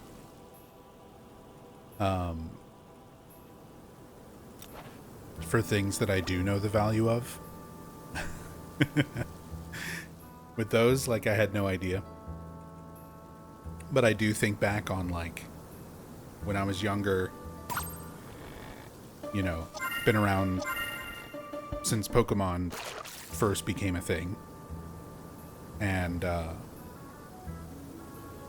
was very big into the trading card game. Still am to a certain extent. I don't buy cards anymore because, one, I don't have the money for it, and two, even when you have the money for it, Pokemon cards are in this weird state right now where they're constantly being scalped and resold, and the market's kind of in a terrible spot for people who just want to casually buy and open a pack every once in a while, like me.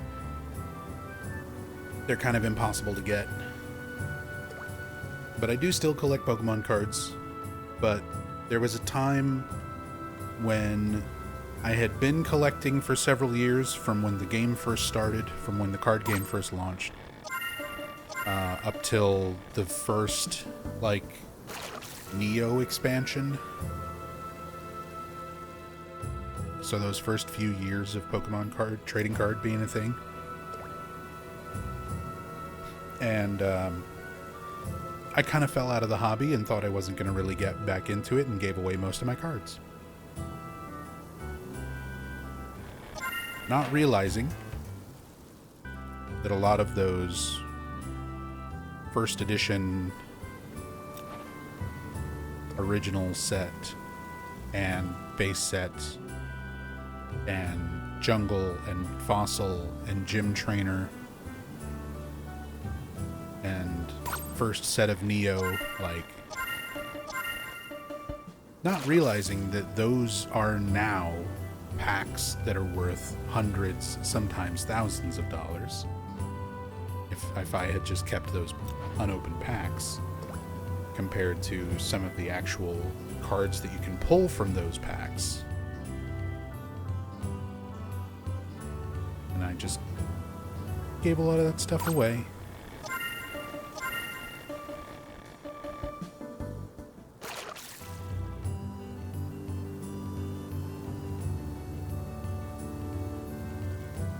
I didn't know any better. I didn't think Pokemon would become as crazy as it is now, like 20 years later.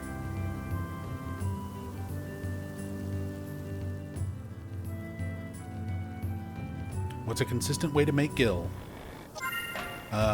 Consistent fishing.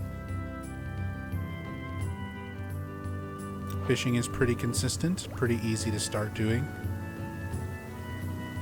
Fishing guilds in Windurst. So you can just join the guild, save up enough money for a starting rod, and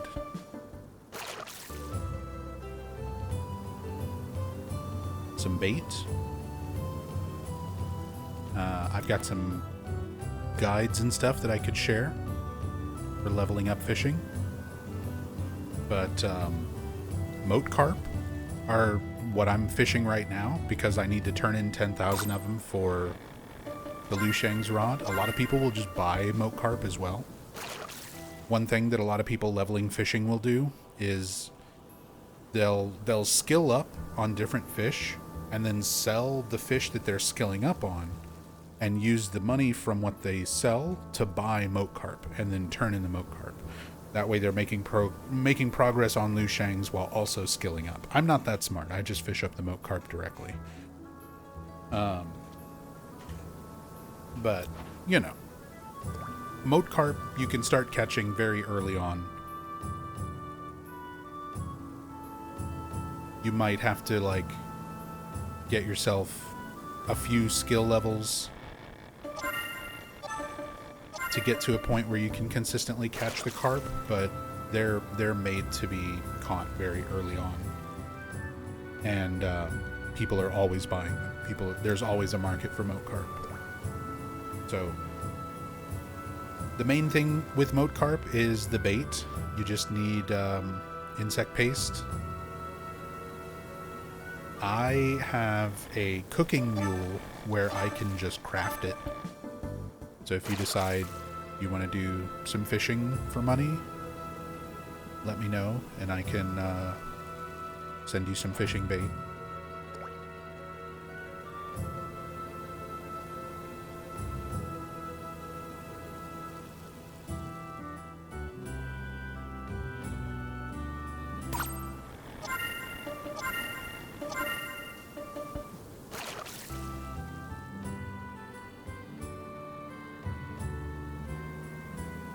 Before I forget, the Fatal Frame 2 remake is a great remake with the really bad combat balance issues getting fixed in the Day 2 patch. Yeah, I heard about that.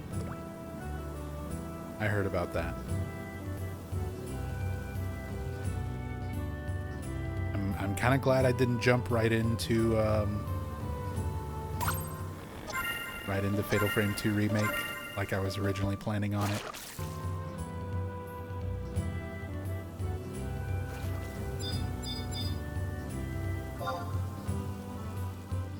Makiba.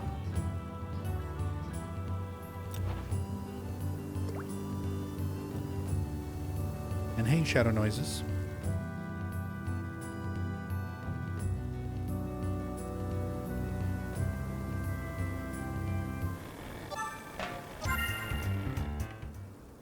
Still readjusting, just getting level 14 on Thief. Nice. 15. You get Treasure Hunter, I think, right? So that'll help with drop rates on farming items and stuff that are super worthwhile. So yeah, if you're around Windurst, crawlers for silk thread, bees for beehive chips, Yagudo necklaces, either sell them on auction or trade them to Nanamigo in Windurst Woods. You get a little bit of money for it, and it also raises your Tenshodo fame. I need to do that myself, because if I can get my Tenshodo fame up, it'll lower the cost of a lot of items that I need, materials that I need for cooking, to make, like, making sushi more profitable for me. It'll also come in handy later on for some other...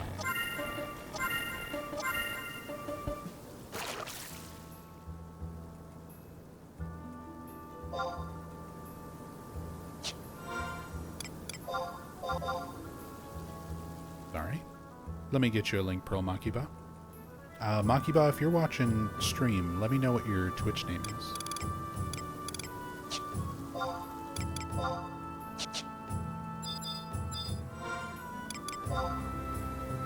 Trying to keep a friends list. Oh, that's you, Titaro.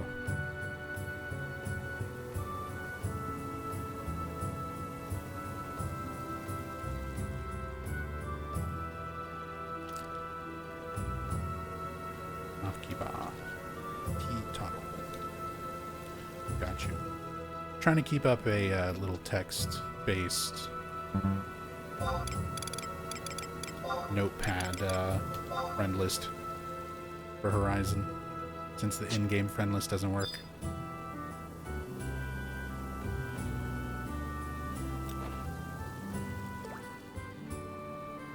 Since our little community's been growing, it's more than I can keep up with mentally.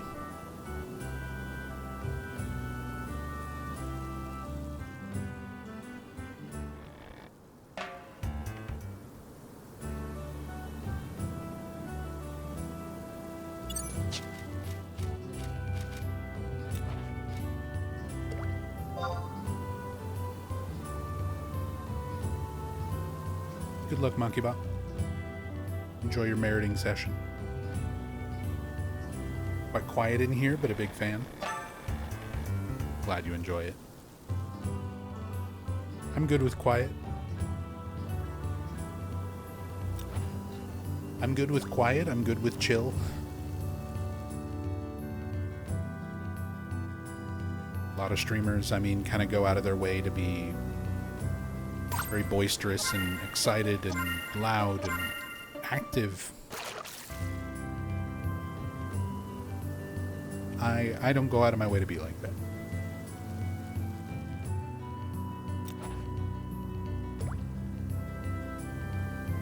Days like today, I am perfectly content to just sit and chill and fish, chat with you guys.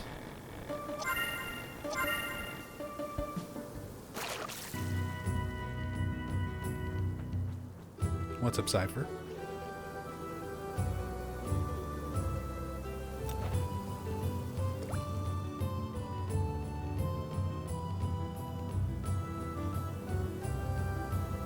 There's an NPC in the 14 version of Juno who will comment on every FF11 themed item you can equip in the game.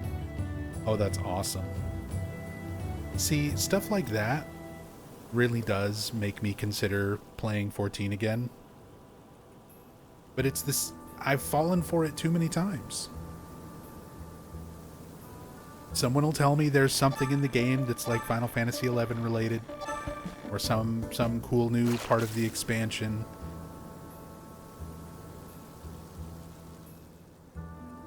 And I wind up playing for like a month. I'll pay for it for like a month, and then I'll sit there and really consider, like, do I pay for this for another month?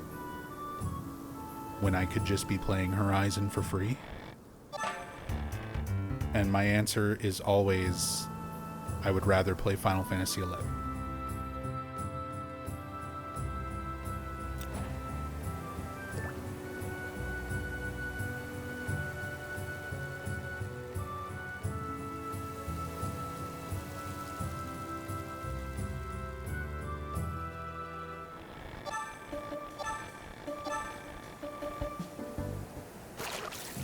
while I love 14, it's not for everybody. It's a good game. Like, don't get me wrong. It's a solid MMO. I sunk about 8 to 900 hours into it. But a lot of that, like, all of my time played was very early on. Like, I was in the beta for 14. I was in 1.0. I played 1.0 all the way up through the Realm Reborn relaunch, and then I played for quite a while after Realm Reborn, probably another 2 years.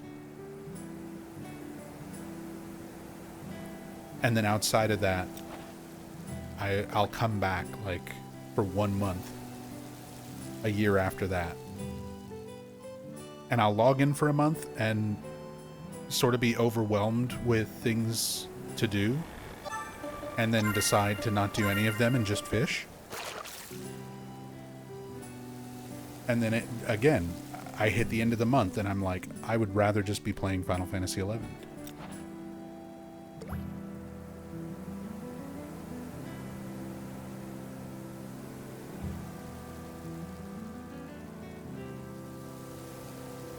And about once a year, I pay my 14 tax. I renew the game for like a month and go through that experience.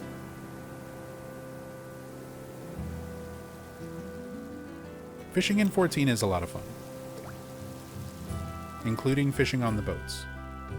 But again, it also makes me think about fishing on the ferry between Mara and Selbina and dealing with sea horrors and pirates.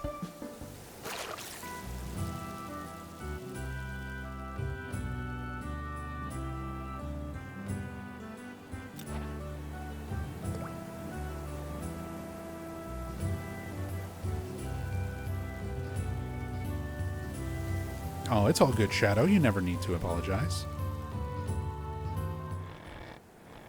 I know how life can be.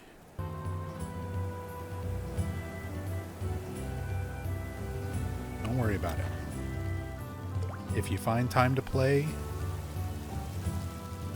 people will be around.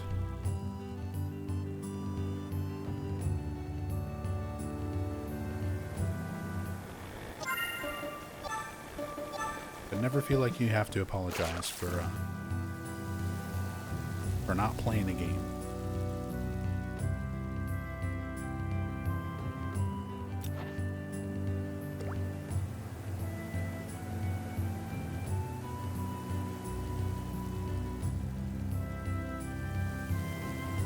Came to 14 after the Secret World got ruined by Funcom.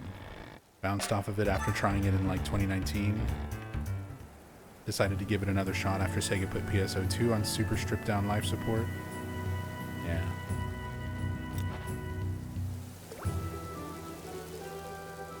Can be hard finding an MMO to call home.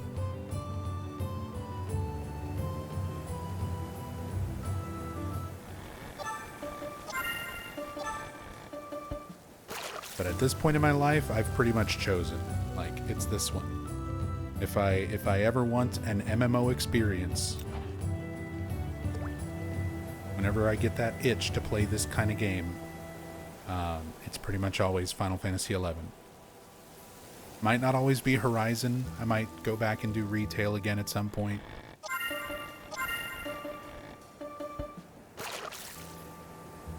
But lately, I've just really enjoyed this.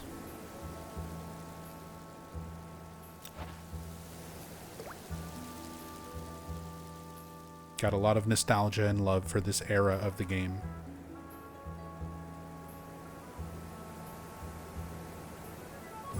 And I feel like Horizon does a good job of maintaining that feeling with very minimal quality of life changes.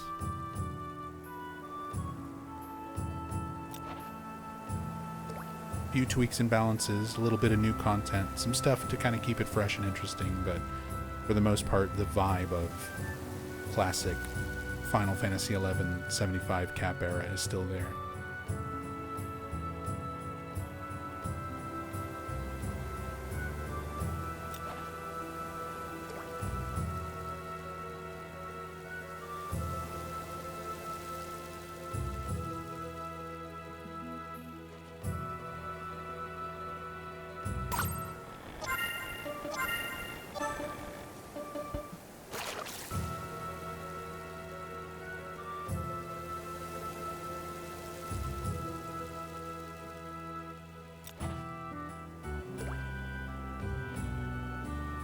Next 24 Man should be fun. Whitegate and Windurst are both going to be segments of it.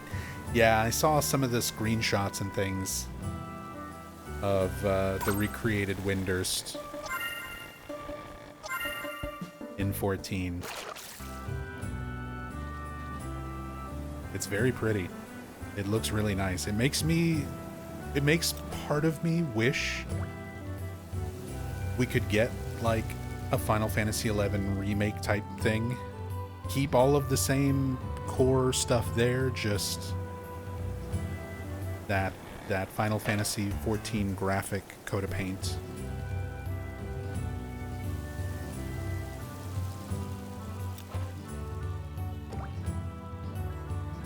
All the mobile screenshots of Final Fantasy XI Remake that was canceled, yes. What's funny is one of the ones that was like spread around as like a rumor, like a joke kind of thing, where it was showing Final Fantasy XI gameplay on like the DS or the 3DS back in the day. One of the heavily circulated screenshots that was used for that like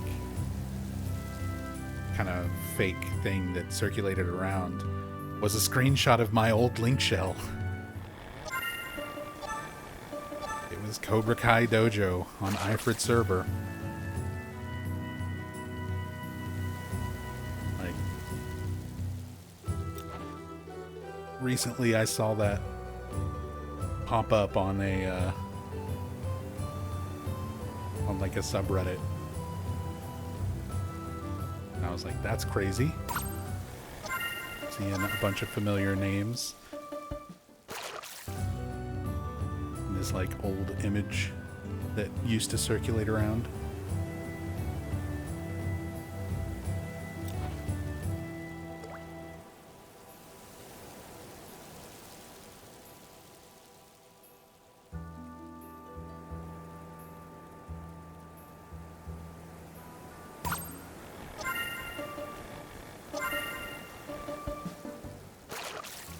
There were multiple zones and maps in each region, with the regions being the coast of Maine, Egypt, Transylvania, and Japan. Ground Zero for some extra-dimensional horror stuff. Yeah, that one I missed out on. I did not play The Secret World.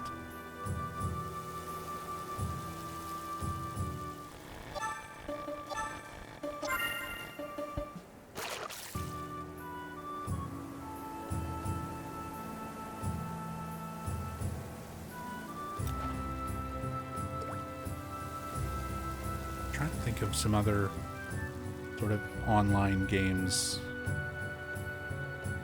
that I wound up playing back then. I had some friends that were really into City of Heroes and City of Villains.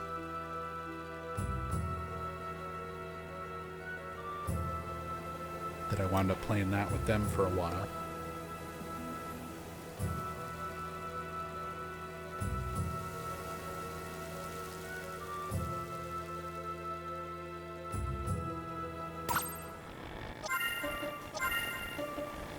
Oh, there was even one...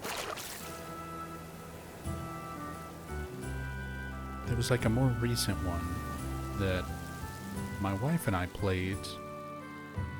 We were literally just like playing something to kill time.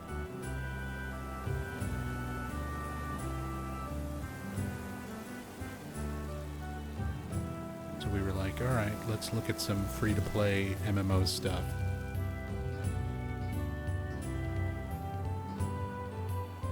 Through my game list and see if I can find it.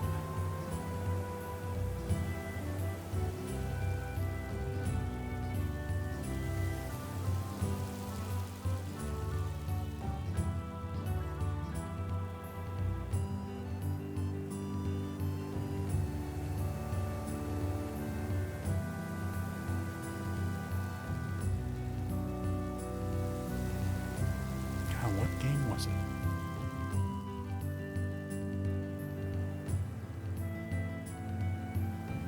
Clearly it didn't leave much of an impression on me. I can't even remember the name of the fucking game.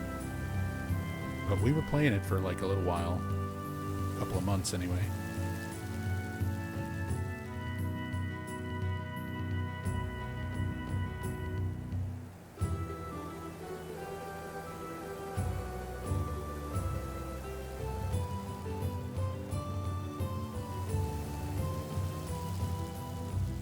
Just looking through Steam's like free RPGs.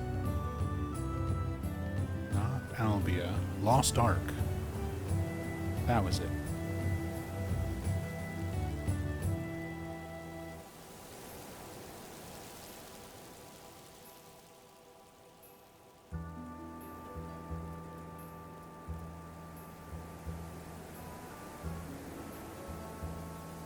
My wife and I were playing Lost Ark for a couple of months. We had just sold her old house, and we were in that in-between period where we were looking for a new place to live, and had to live for a couple of months with Rachel's parents while we looked for a house. And we pretty much just wanted to like sit back in our room and play games. So we're like, okay, let's find something that both of us can play together and just fuck around on.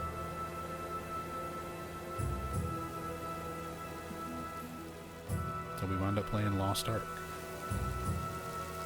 Trying to find my playtime. There it is. It wasn't very much. Yeah, like 35 hours.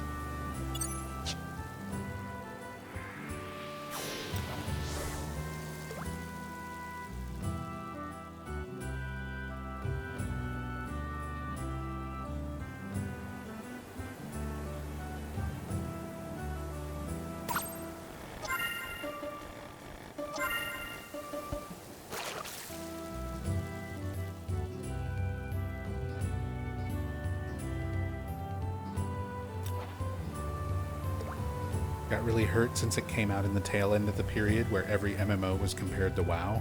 Yeah, that was kind of unfortunate. But I mean, it's also understandable. WoW is even still to this day kind of the default game a lot of people think of when they think of MMOs.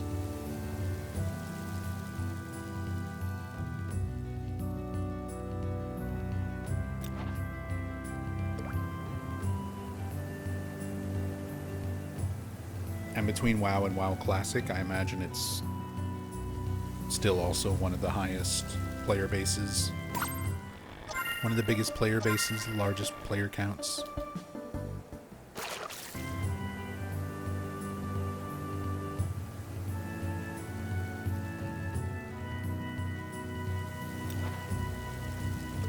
For me, I played 11 before WoW.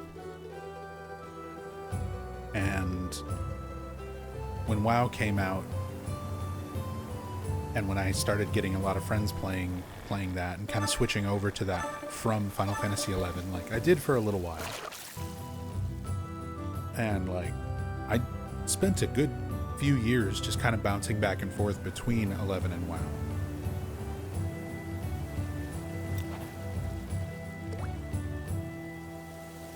But it's rare that I get really like the itch to go back and play WoW again. Even Classic.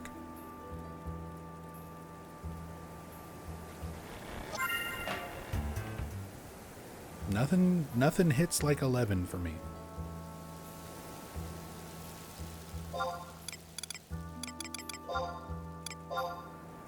This is just the MMO that burned its way into my head.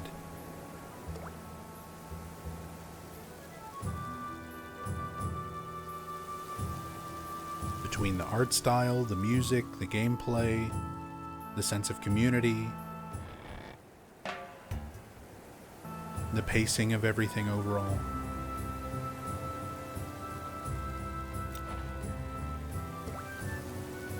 Something about all these things combined just kind of makes Final Fantasy XI click like perfectly in my brain.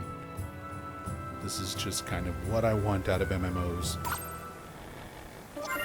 in a way that no other game has really overtaken that for me.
dogfish.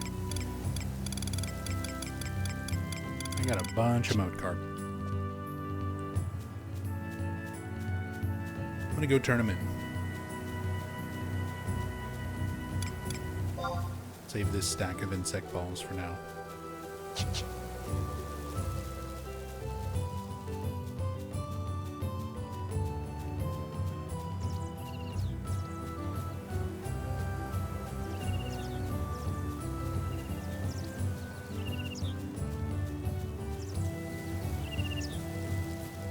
Have I watched any Alien Earth? Interested. Nope. I didn't even know that was a thing.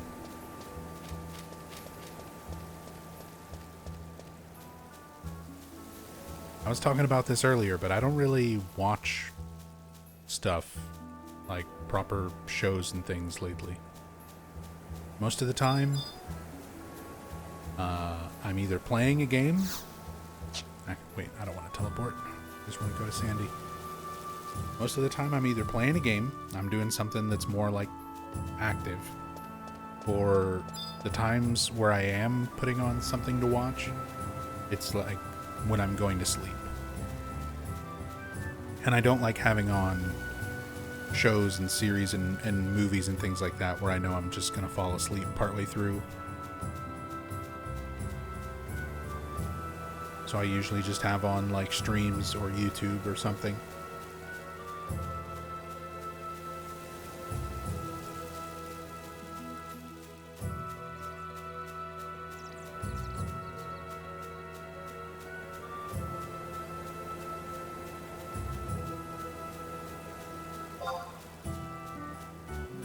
This person's desperate for a party.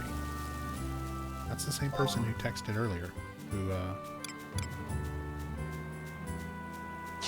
messaged me.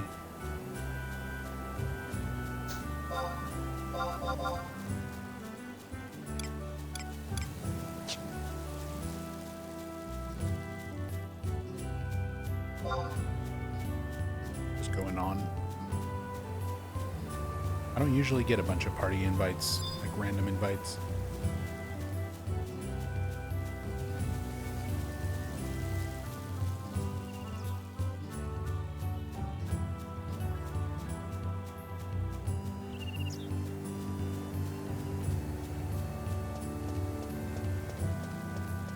I'm just not feeling the XP grind today.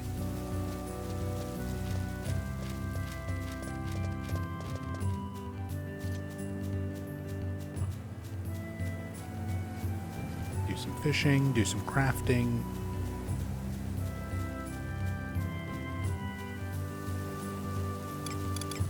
I can go turn these flintstones in. Need to send the rock salt over to Pazuzu.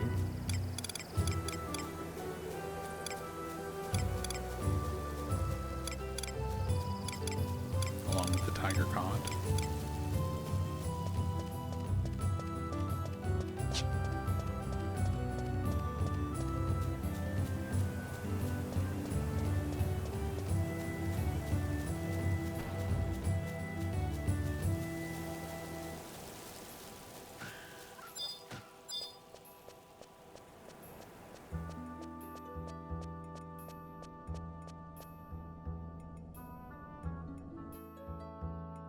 Nunyanunk side adventure failed. Back to trying the BCNM. Good luck, Beverell.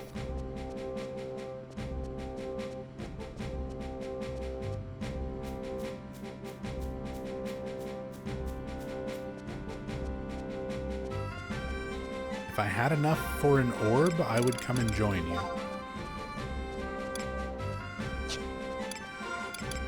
But I don't even have the 50 seals. I have 48. I think I do have a few in safe that I need to turn in.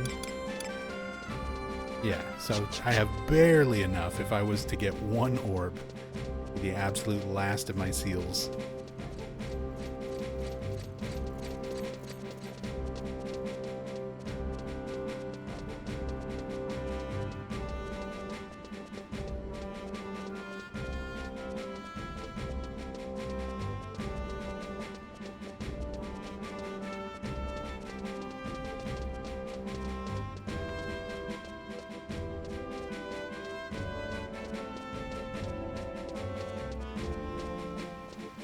you need a stream to sleep, you should watch mine. Apparently really boring, as I've been told by a friend who regularly falls asleep with me on. Hey, people have been telling me that same stuff for years.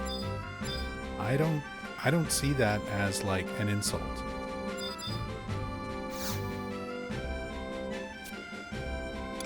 Having background noise to like fall asleep to, it's something that like I said, I do that too. I know how important it is for like trying to get to sleep sometimes.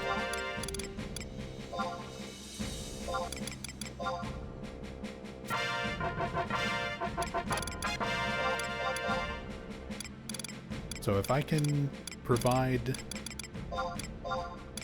that sort of comfort for somebody, they can put on my stream and have it on in the background, something relaxing they can fall asleep to, that's cool. I'm good with it.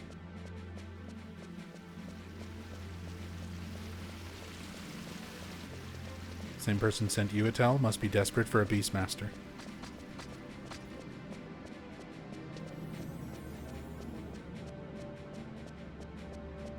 Yeah, and considering they sent the first tell to me like an hour and a half ago, at least an hour ago or something, while I was fishing.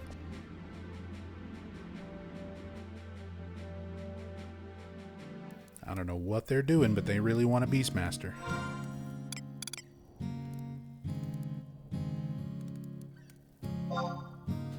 I said, I'm kinda just not feeling grinding stuff, grinding XP, doing any parties today.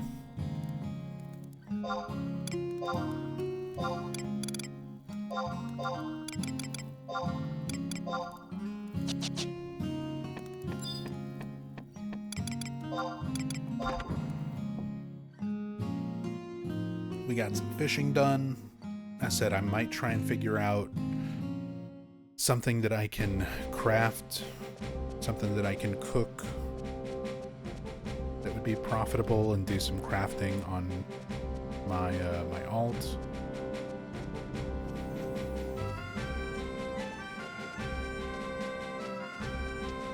Or just do some more fishing. Get some more moat carps, make more progress towards Lushangs, or go and catch stuff to try to skill up. Because I'm only at 28, so I mostly just want to have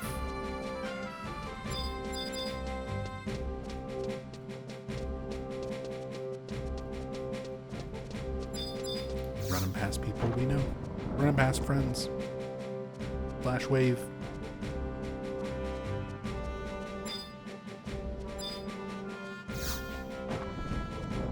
But yeah,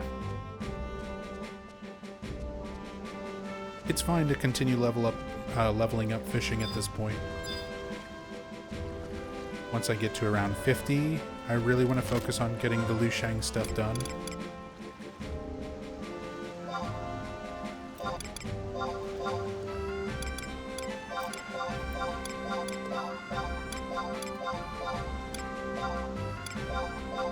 Leveling fishing never seems like a bad idea. It's really not.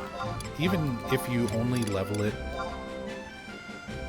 a little bit, just to a point where you can like get carp, for example, I think it's worth doing because you can make decent money off of it.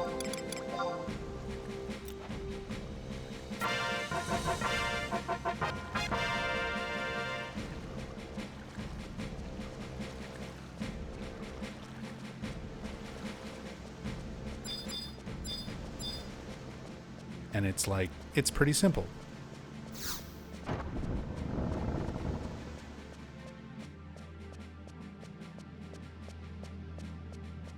So a lot of times, that's one of those things that I've done on pretty much all of my characters I've ever made.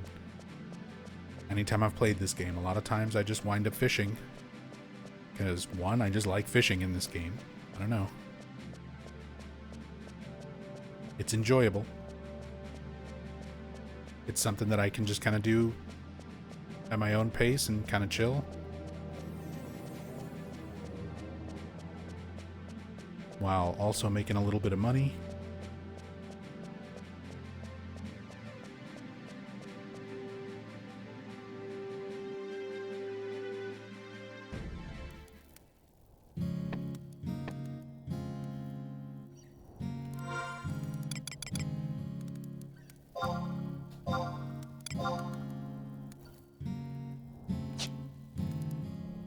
So I've got anything else? Some water crystals, water clusters.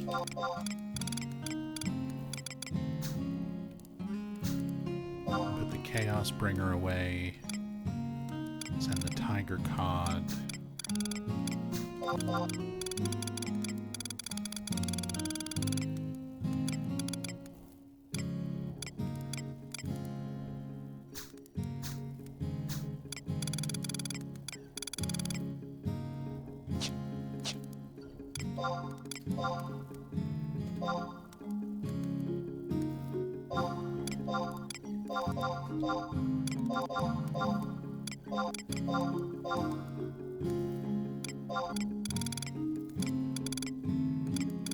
That's it.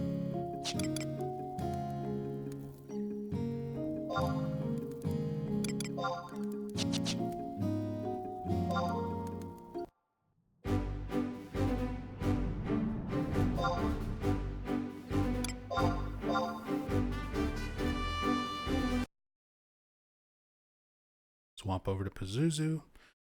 We'll go check the guild point item for this week. See if I can turn in something.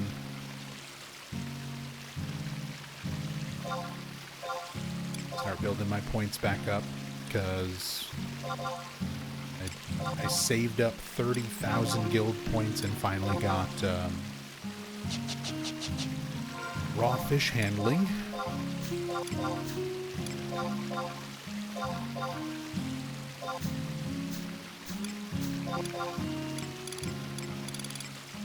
Oh yeah, I've still got a bunch of tiger cod that I can slice up and sell. Just need to grab some wind crystals.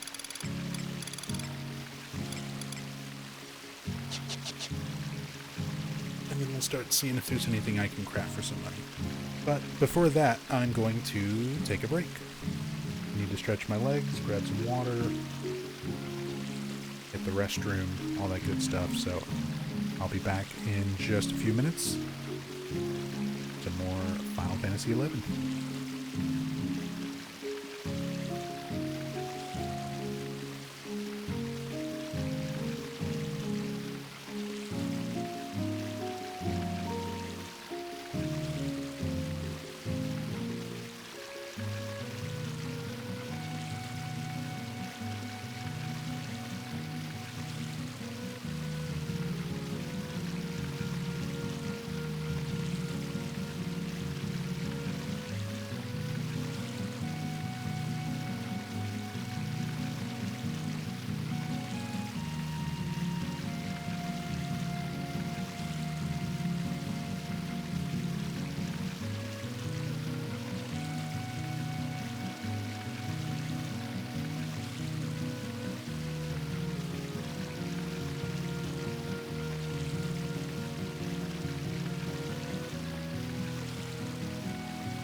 walk around the house. Refreshed my water. Made myself a nice hot mug of green tea with some honey. Since my throat's kind of been rough today. And got a strawberry fruit and grain bar to snack on.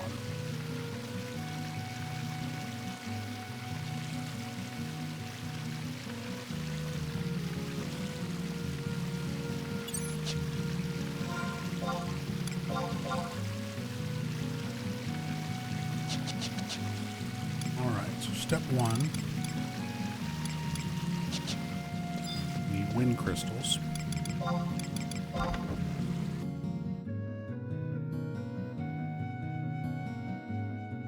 Slice up these tiger cod. Even with the cost of the wind crystals, selling the sliced cod to NPCs is a decent profit. Got plenty of the tiger cod because I've been catching them to skill up on Vivi. And then making use of the cooking skill I've got on Pazuzu to slice them up and sell them. And a decent little chunk of money. It's like 4,000 something gil per stack sold.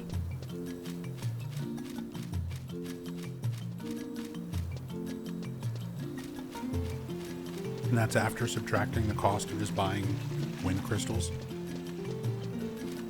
Because I've already burned through all the ones I've just farmed up.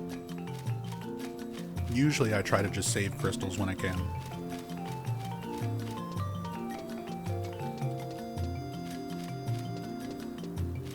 But I always wind up going through them and having to buy some anyway.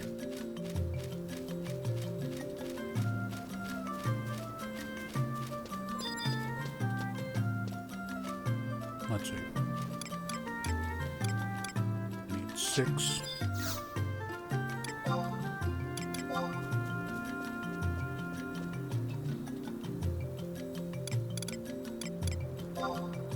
Stacks of 12. 1,200. Clusters are going for 1,100. Stack of clusters for 18k.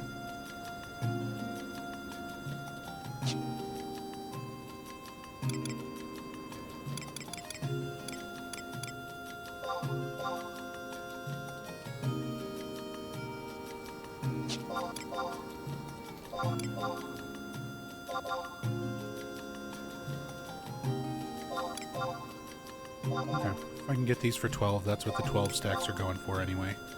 Get one of them anyway.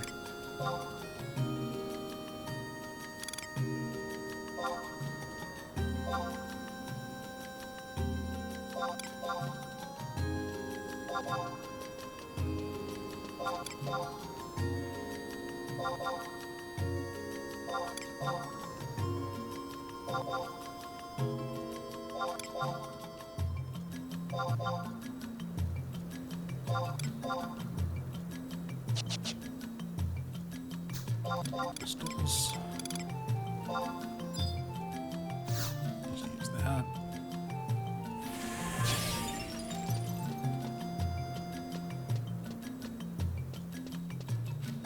Just gonna sit over here next to the NPC and slice them up.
There it is. I'm like, I thought I made a resynth macro. I just couldn't remember where I'd saved it.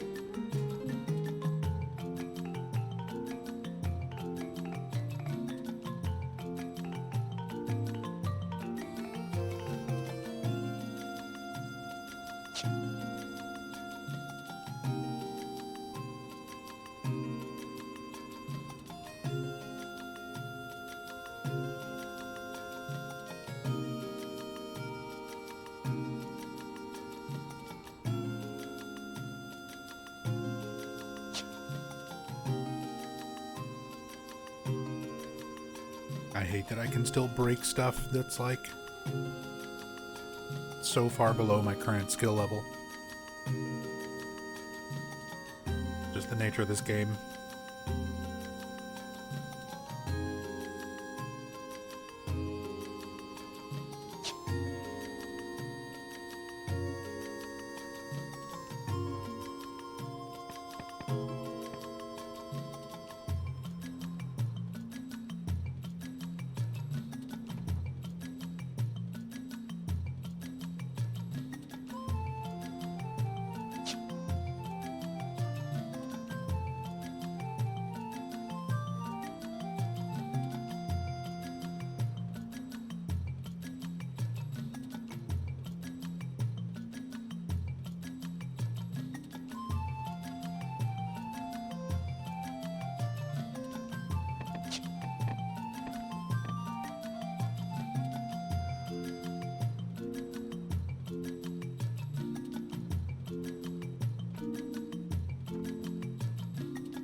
It's a shame I don't really get anything for HQ crafting these.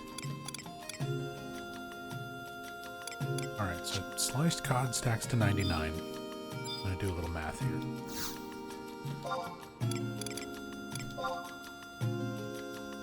These are selling for 59.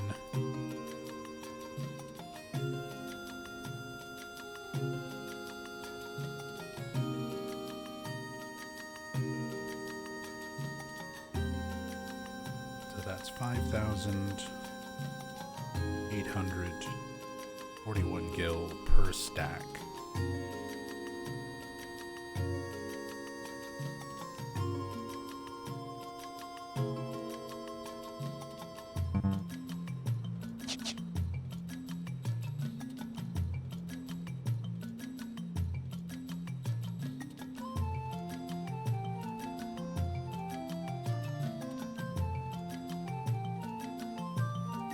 And I spent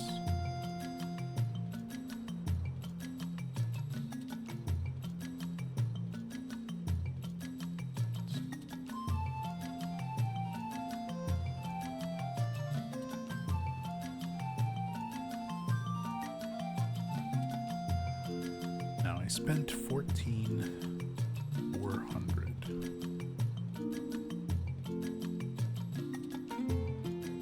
No. I did not get the full stack. Spent 1,200, 6 stacks, so 7,200 on the crystals.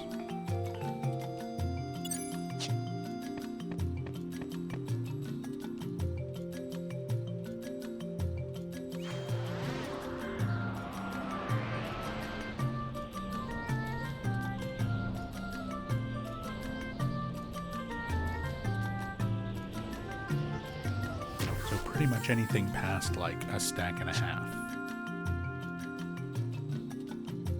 is going to be profit.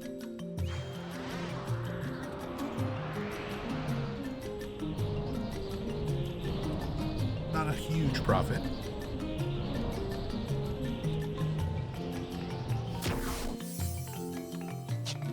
But still some money. Money's hard to come by in this game, especially early on.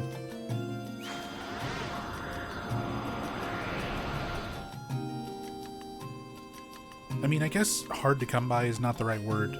It's like everything else in this game. It just requires a lot of time. A lot of time investment doing something. You're going to be leveling a skill to try to make profits. You're going to be spending time farming your own ingredients. Or spending the time traveling to get them as cheap as possible from the correct NPCs.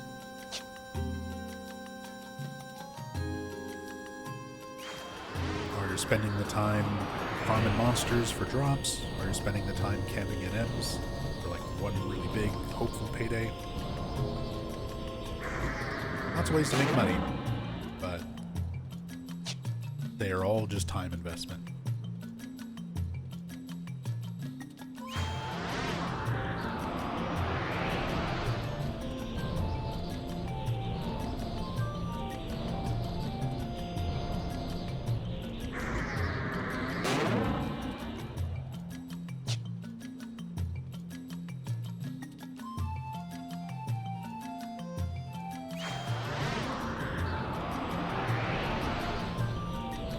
It makes me wonder, like, earnings per hour. What is, like, the most efficient thing you can do for money at each stage of this game?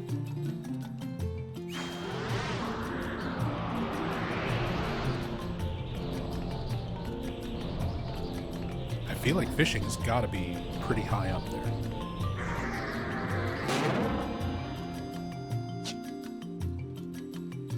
Has a relatively fast, consistent way of making money in this game.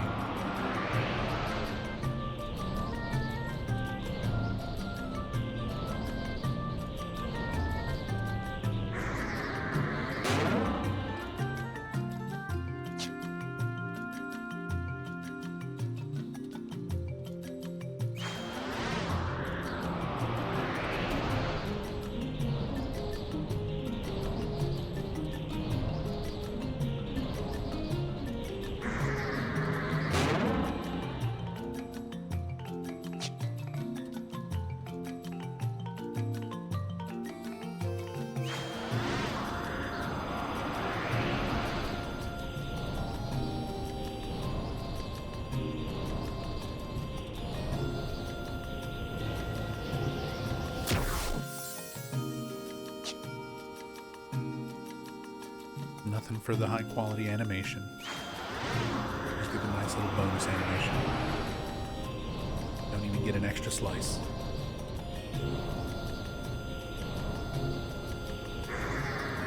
Hey, Black Sun, congrats on 15.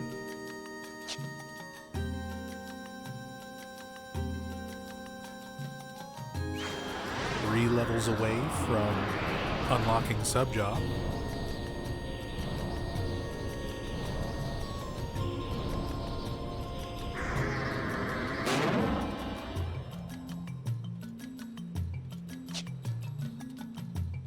Get to start leveling job number 2.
lost a cod.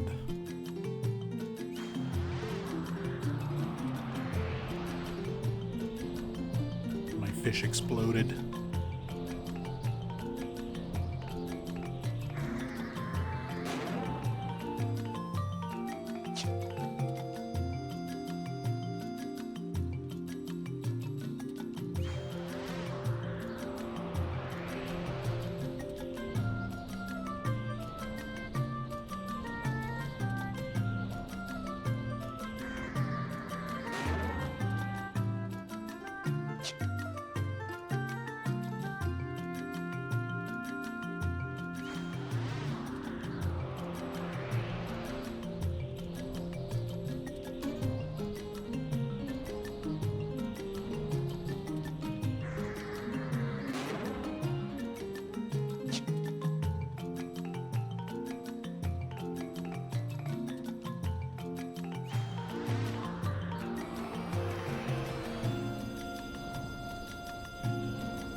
Two stacks left.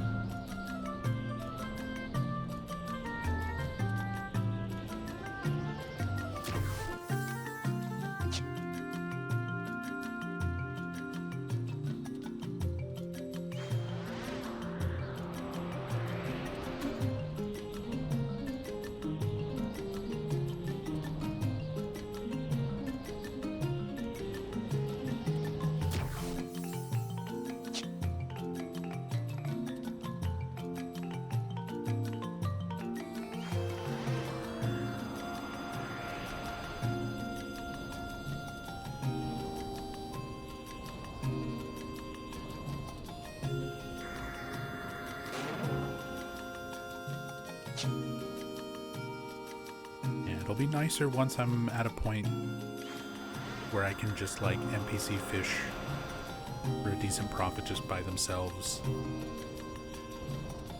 There's a few different sort of eras throughout leveling your fishing skill where you kind of have that opportunity.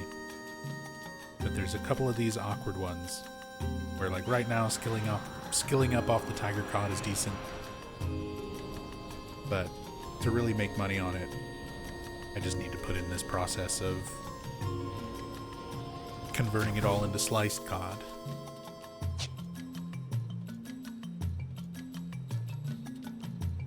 And I think there's a point, I'm not sure if I'm already past that point, where I can skill up off of herring.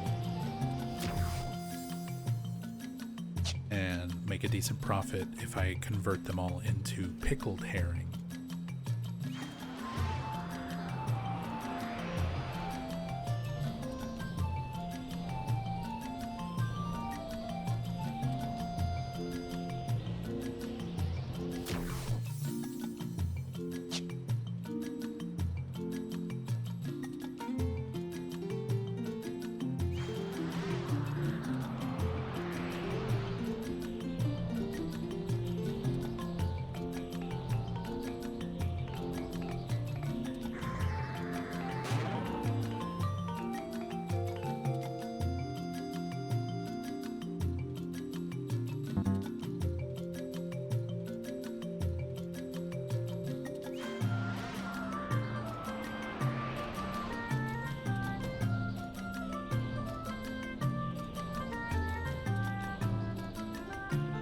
Yeah, up until about fishing level 39.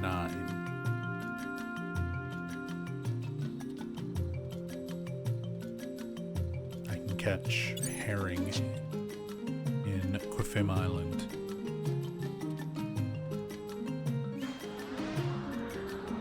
And then send them all over to Pazuzu to make pickled herring, which is going to take ice crystals, herring, dried marjoram, and rock salt.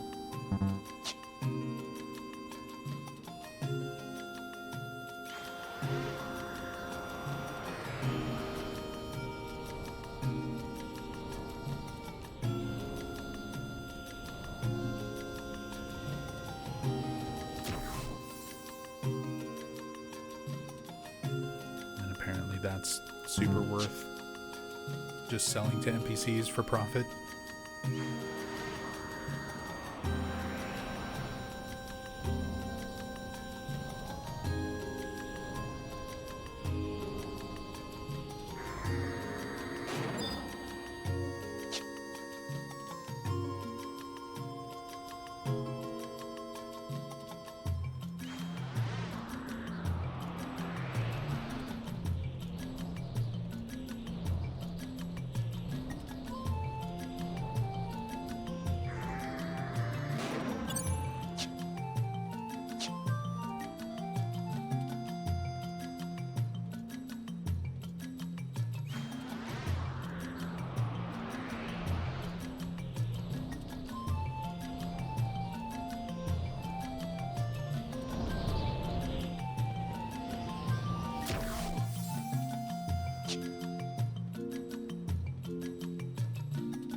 Didn't lose the fish.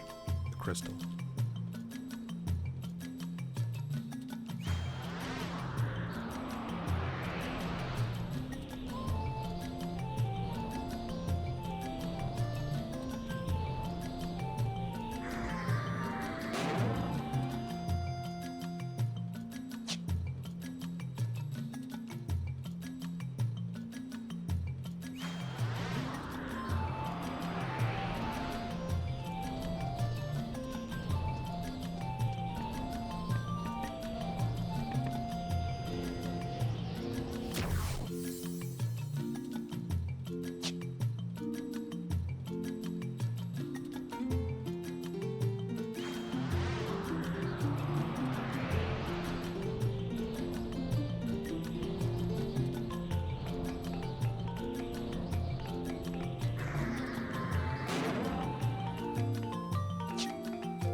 Sliced all of the cod.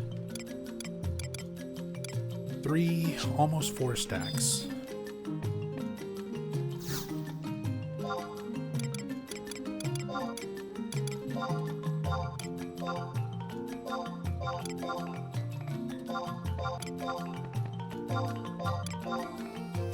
Gets me back up to almost 40,000.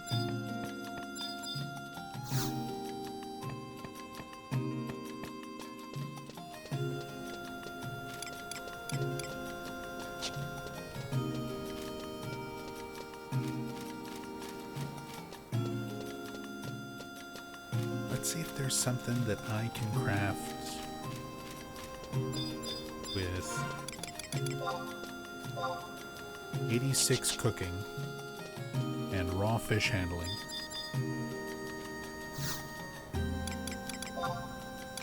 That's actually worthwhile.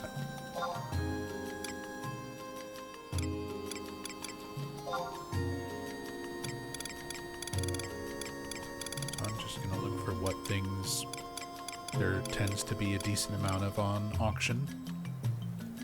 Dorado sushi, 25k for a stack. The problem I'm probably going to run into with sushi is most of them are going to have ground wasabi, which is what makes it so expensive. The fish that's in it is expensive and requires higher levels of fishing than what I have. This would mean catching noble ladies, requiring a fish level of around 66. Not there yet. And then the ground wasabi, to get that as cheap as possible from NPCs, I need to max out 10 Shoto Fame, which means I need like lots and lots of Yagudo necklaces.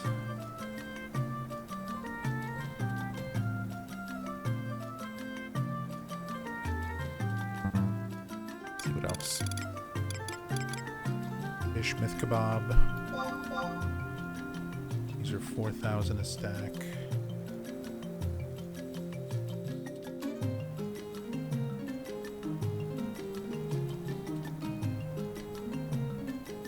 Cooking sardines, which I can actually catch. Pastor sardines. And I can use a sabiki rig so I'm not spending money on bait.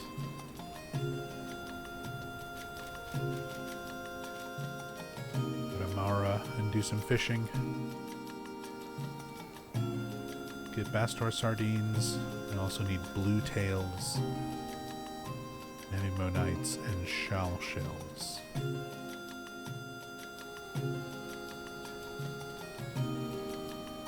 Blue tails require 55 fishing, can't get those. Ammonites, 27 fishing, I could get those. I can get those, I can get the sardines. And then shawl shells. You can catch with 53 fishing.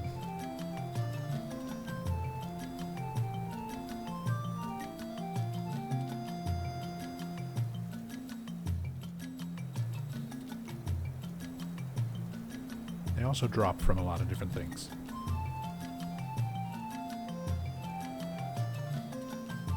And then fire crystals.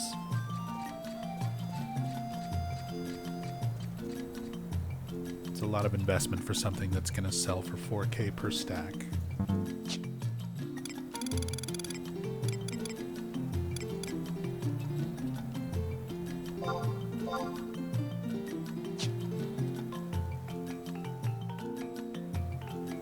Ikra Gunka.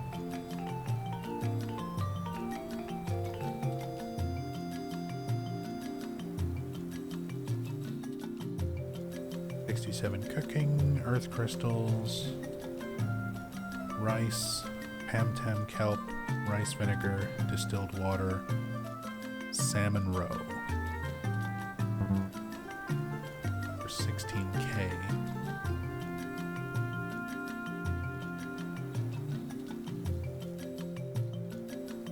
That at least does not need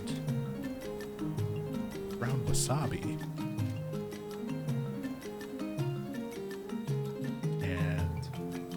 Pamtam kelp is fishable. Salmon roe is going to be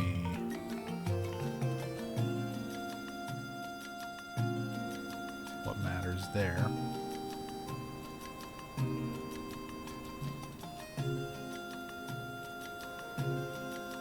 Requires rock salt and salmon eggs. I typically go for it.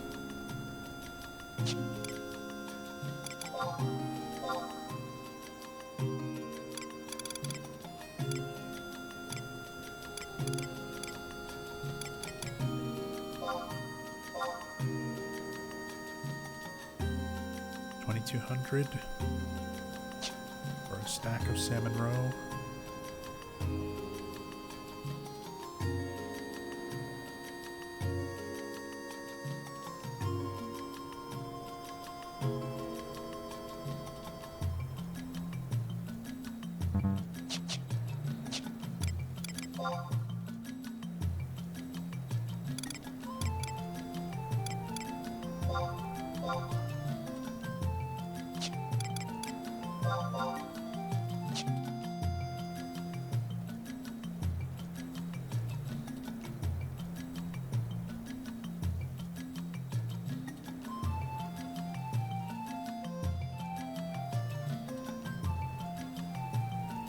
Rice, I should be able to get from the guild merchants. And actually price checked that the other day and I forgot. Didn't save it.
looks like Silent Hill F and Fatal Frame 2 Remake collab is a thing.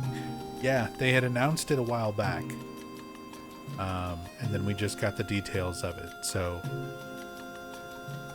in Fatal Frame 2, you can wear a Silent Hill F costume. It's like Hinako's torn Seifuku with the fox mask kind of worn on the side of her head.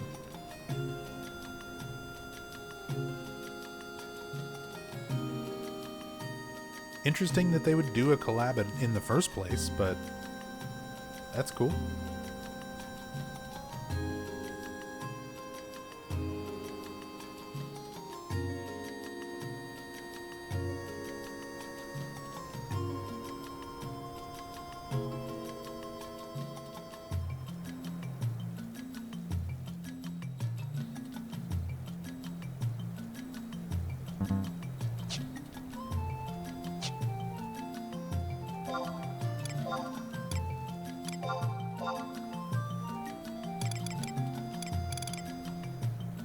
Might be a potential winner there.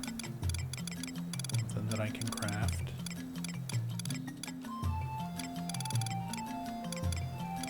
Soul Sushi, I already made some. I've even got some for sale right now, I think. Need to lower it because even 21.8 is too high, and that's still losing money on it. But these are not worth crafting unless I'm at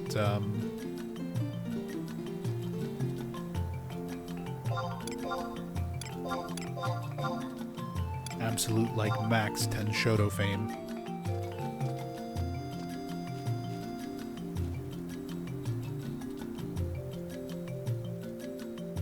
I mean, it shows people have been buying them for more. I don't know why mine not been selling.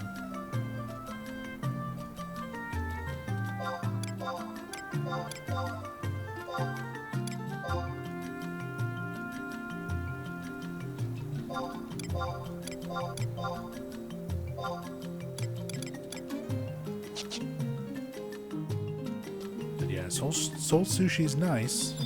It's good to make, just to also use. I kept a few stacks.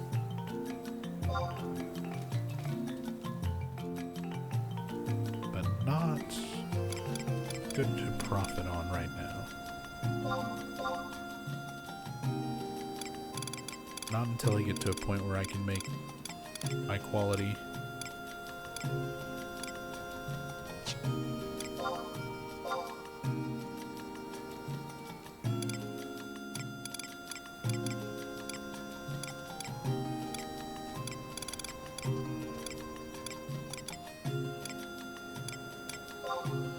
Yeah, if I can start making +1, 70,000 a stack.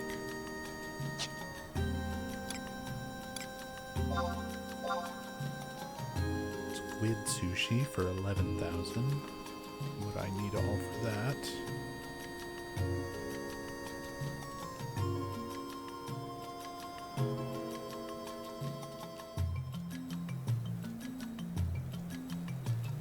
Level 70. Giant squid, distilled water, ground wasabi. Ground wasabi again. Wasabi's gonna be the real killer on like every sushi recipe. What about tacos?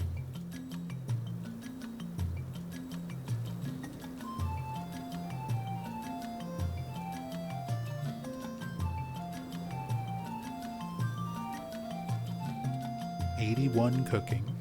I can just, I'm a few levels above that. Enough where I shouldn't break it at the very least. I mean, the breaks are going to happen no matter what. Earth crystals, salsa, Tavnesian salad, tortillas.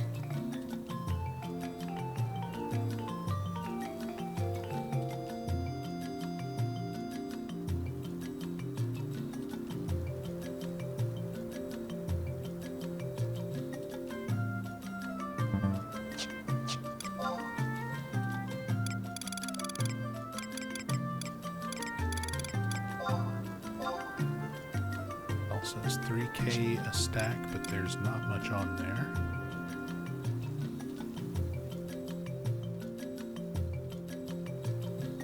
cooking. Geisel greens, kazan peppers, Mithrin tomatoes, rock salt, wild onions. Onions are expensive.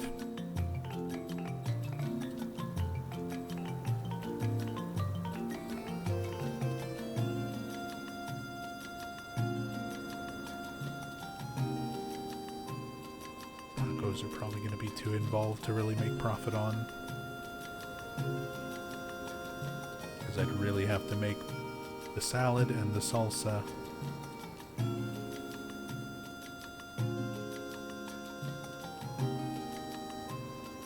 And the salad is 92 cooking. So I can't even quite make that yet.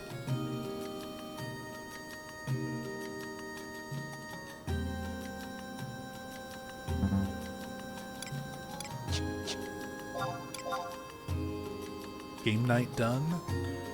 Time to slap some things until you pass out. Sounds like a good night to me, Pythonicus.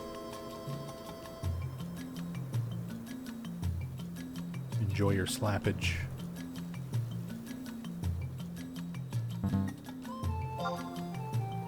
I'm doing math trying to figure out if I can make use of my recently acquired raw fish handling skill on my cooking character. Trying to see if there's anything I can make that'll actually earn money. And I think the general answer at this point is no. Not until my fishing skill level is higher, where I can just catch a bunch of the fish that I need for the recipes. And not until my fame is higher so that I can get cheaper things to make it worthwhile in terms of profit.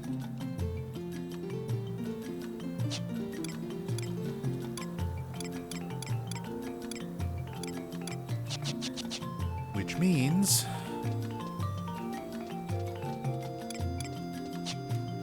I'm gonna go farm Yagudo necklaces.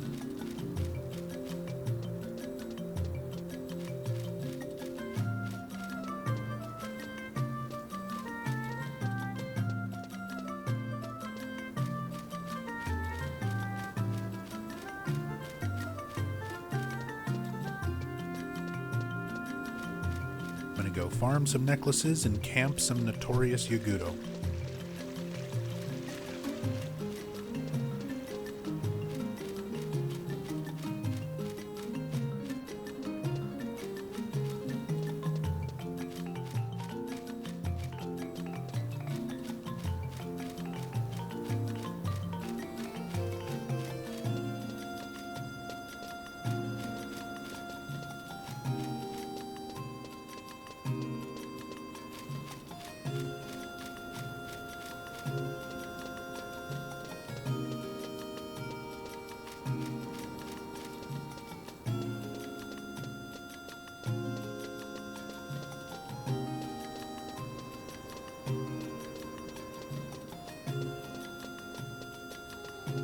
Hey, Spooky Lucy.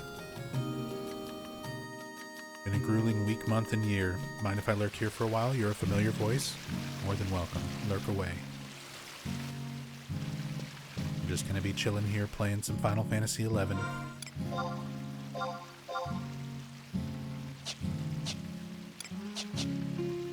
Hope things get better for you. It's been a rough past year for me as well, so I definitely understand. To some degree.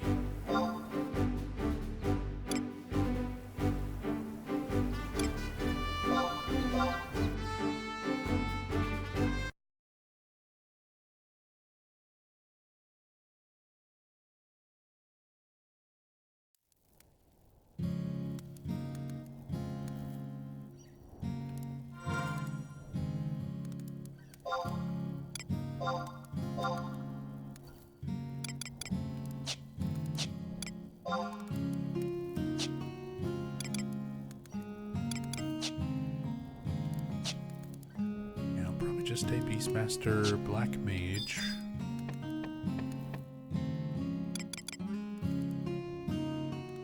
Maybe White Mage for heals. Depending on which Yagudo I'm dealing with.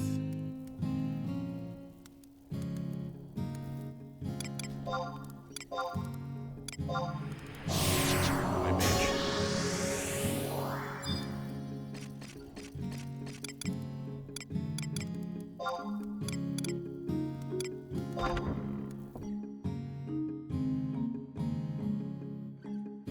I guess thief maybe for drops.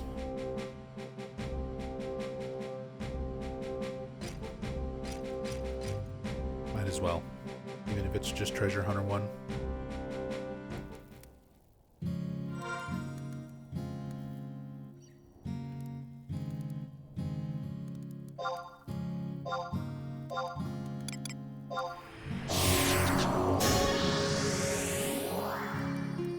Before I head out, I also need to hit the restroom really quickly. We'll be right back.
Okay.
Grab another warp scroll.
Uh-oh.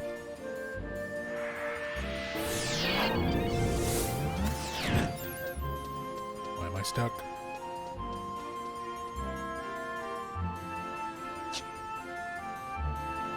I can't target anything, and I'm not being teleported. But I can't move or do anything. Known glitch.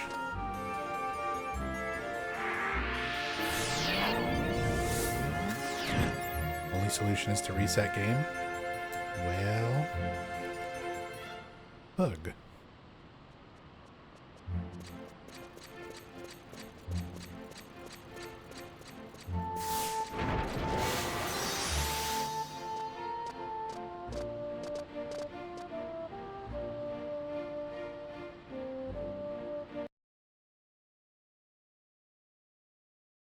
Well, this is going to take a few minutes because the server needs to, like, log me out as a disconnected player. And there's like a little waiting period before you can log back in.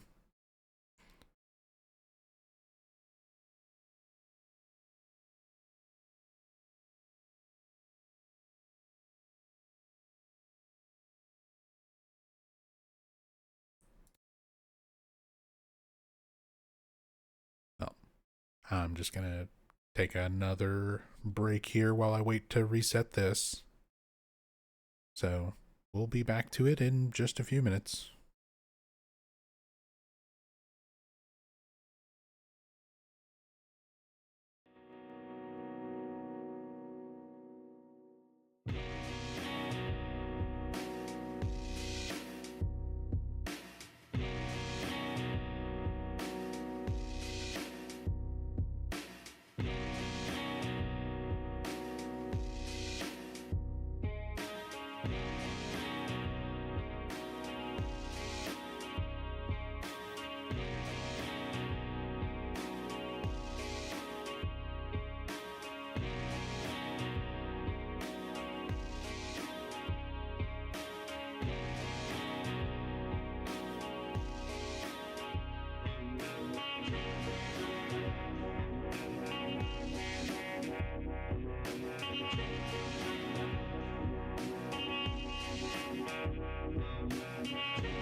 And we're back.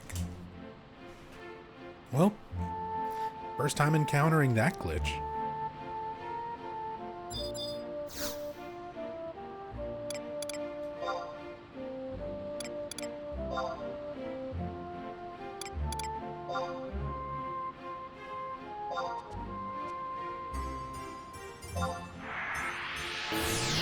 Okay, I actually got warp this time.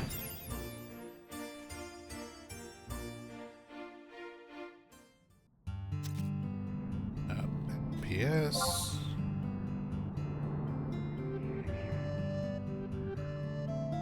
Draw distance.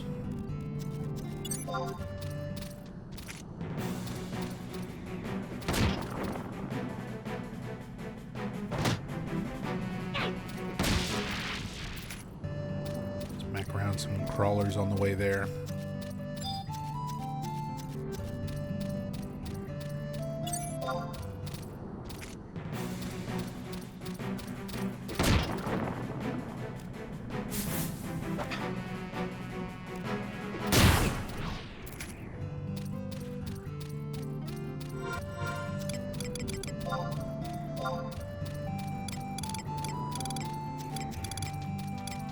I've got 5 silk threads sitting in the house. Yeah.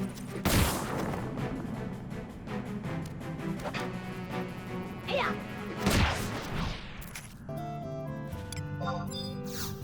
Make that 6. Halfway to a stack. And get some of these weak Yagudos as well. Can still get necklaces and stuff from them.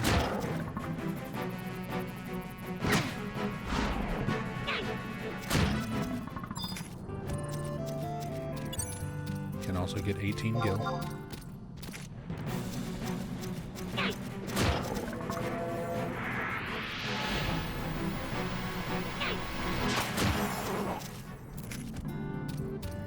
Oh my god.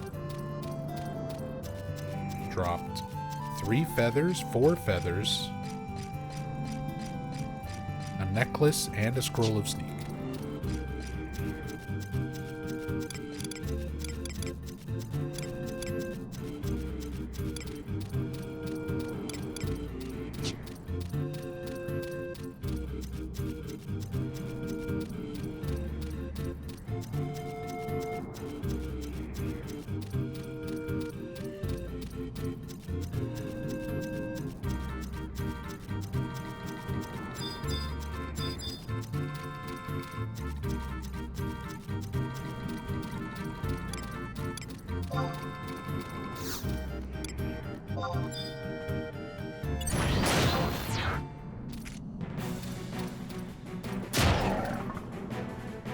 Not a one shot. Even on these little guys.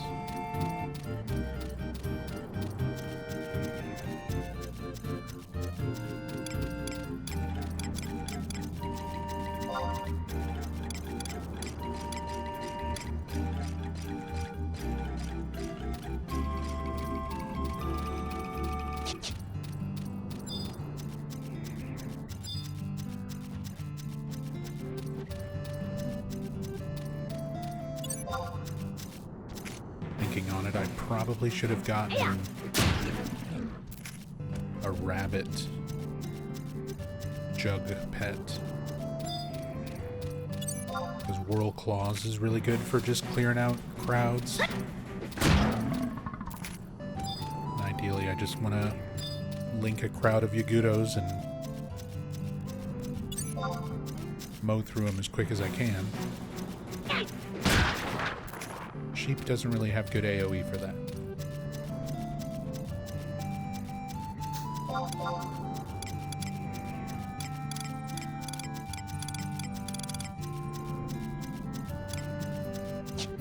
Oh well.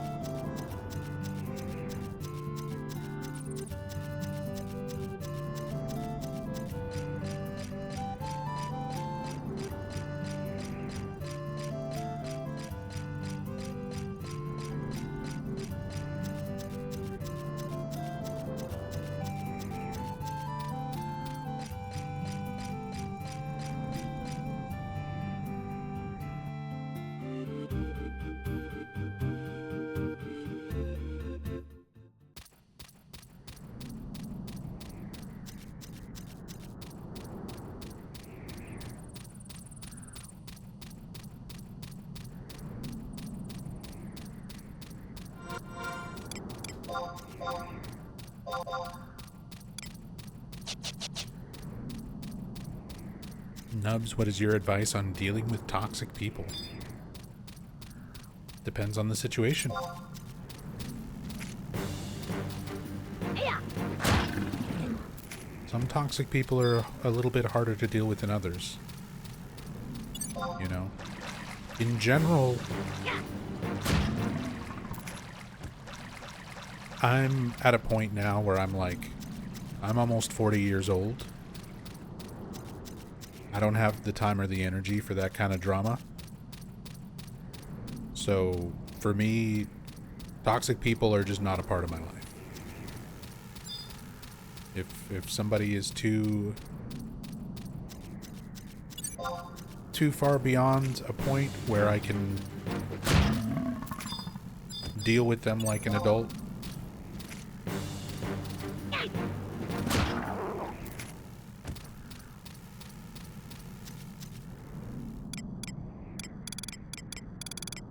guess that's, you know, the unfortunate way that it is with a lot of people. They just can't be... If they're being toxic, they're already usually somewhat immature. But again, depends a lot on the situation, because if it's your family, just saying like, oh, cut them out of your life, like, that can be a much more complicated, difficult answer when it's your family. Or if it's a friend or a spouse or just a community that you're a part of. A lot of different situations, a lot of different ways people can be considered toxic or act in toxic ways. But for me, I just don't have, I don't have the time or the energy for that kind of shit in my life.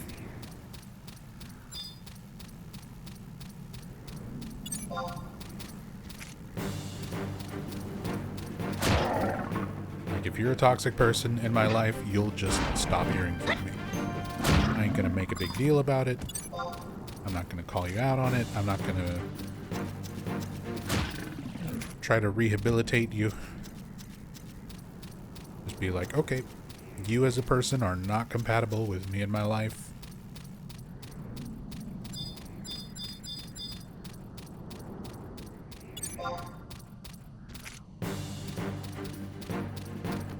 Yeah.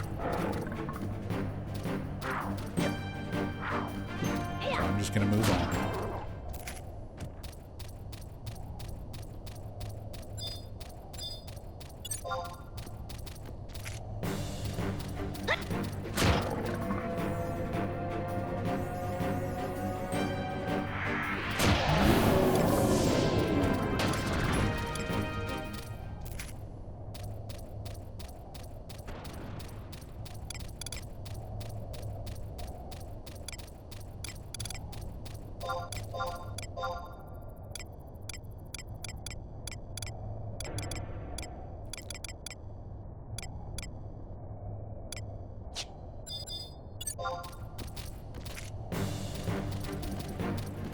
Yeah.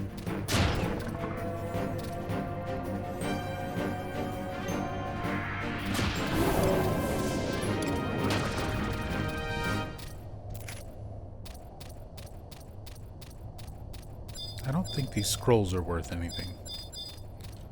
Most of these spell scrolls are relatively common drops. I think they're all pretty cheap. Yeah.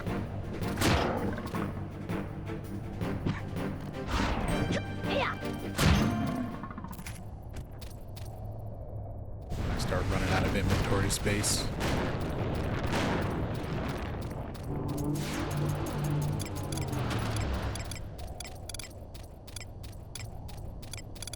I'll just drop them. Wait and see if anybody in our link shell needs them. Since we do have a lot of new players. Yeah. Somebody might want them. Yeah. I just want these necklaces.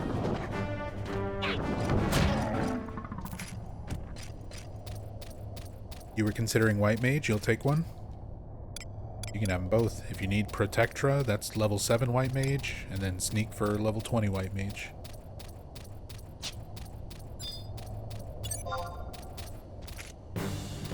onto him for you.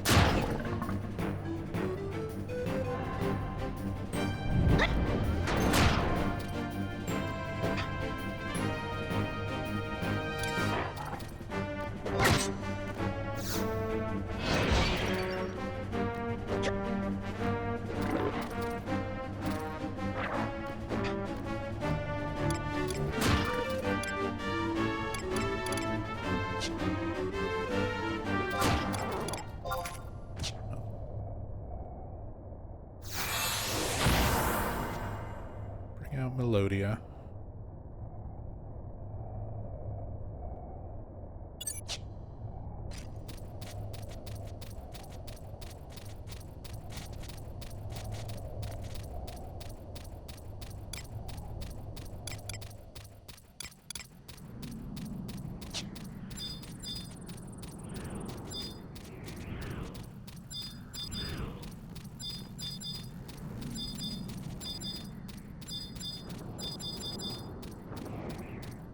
Imagine Umuju the Torrent is just like up and chilling here.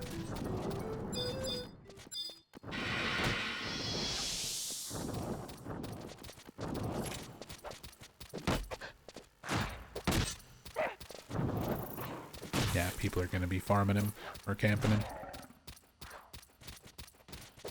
That's fine. If nobody else is clearing this little spot over here. There's another notorious monster that spawns on this side.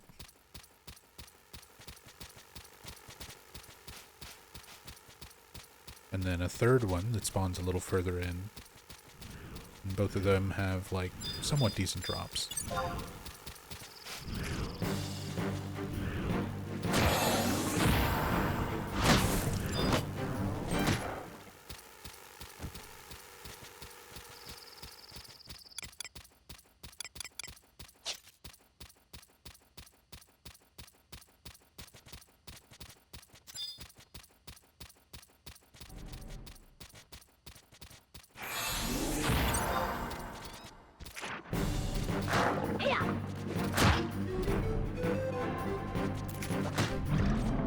Monster Signet used to be worth a lot. It's still worth a decent amount on Horizon. I think it was worth like 400,000 last I checked.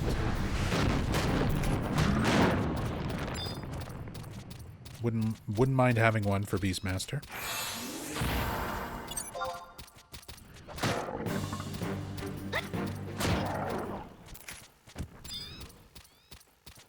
And not having to pay 400,000 for it, or however much it is now. I haven't looked in a little while.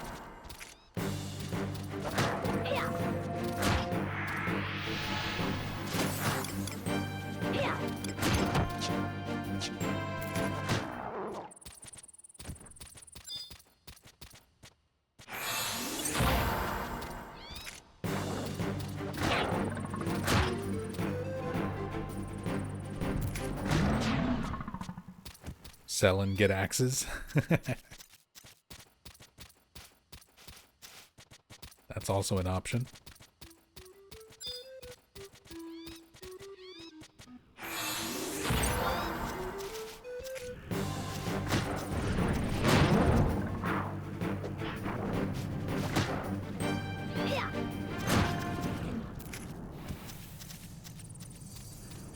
But I also like having the nice, you know, big charisma buff from the staff itself, playing Beastmaster sometimes. That can be really nice. And it's a low enough level staff that it's good for a lot of BCNMs. Where you're going to make use of charm.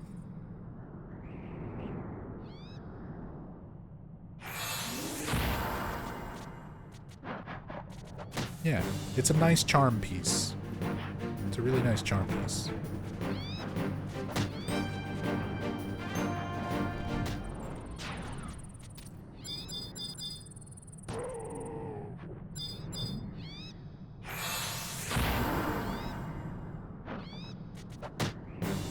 Oh yeah, good for Bard as well.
King Locust.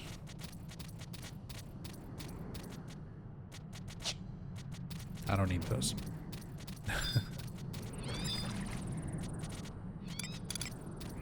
But we got some beast coins. Don't need the feathers.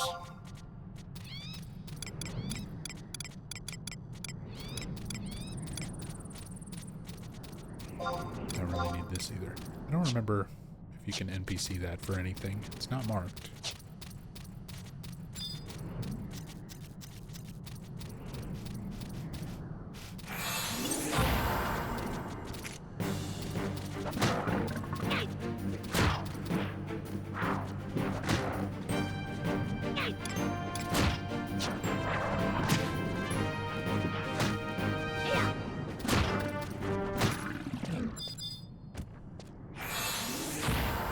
Another King Locust.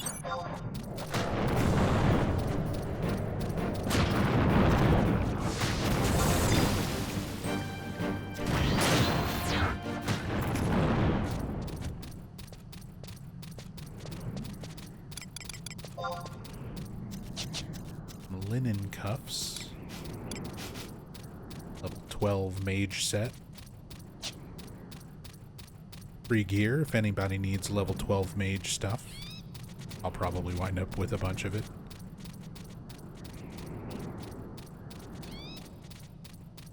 Depending on what all I clear here.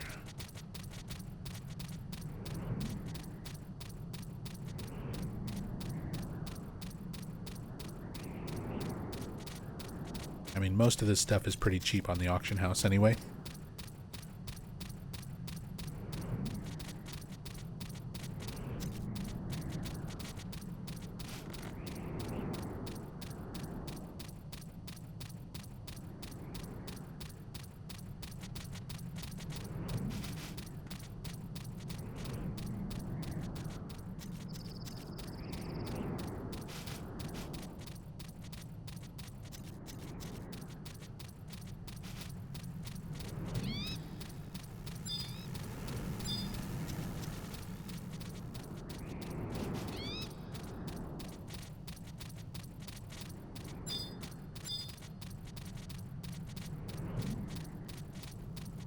I'm not really counting on getting the Notorious Monster. I'm just kind of here to farm necklaces.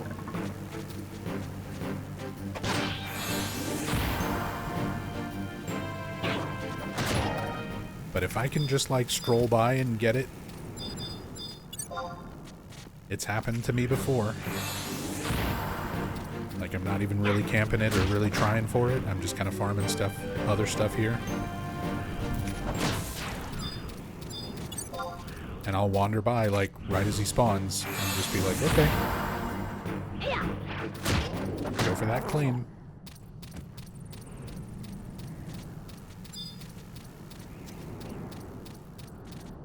There's this placeholder.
Oh, lullaby.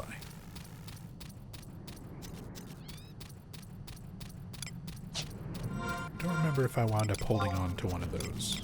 I think I had one already.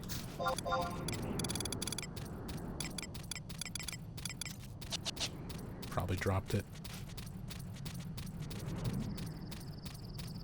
But since I am leveling Bard,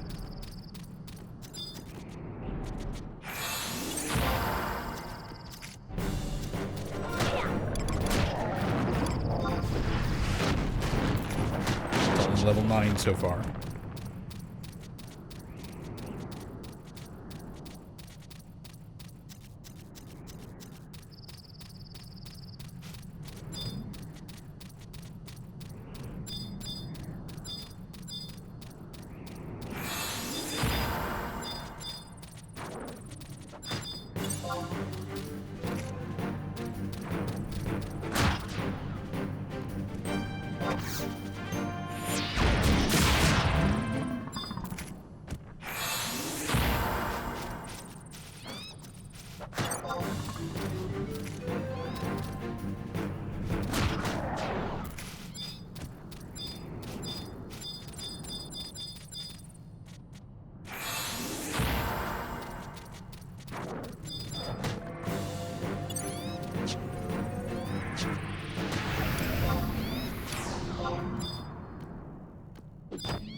Those have not respawned yet.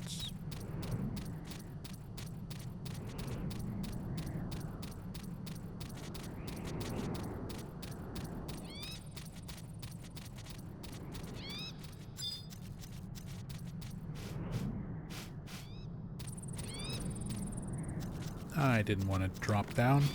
Oh well.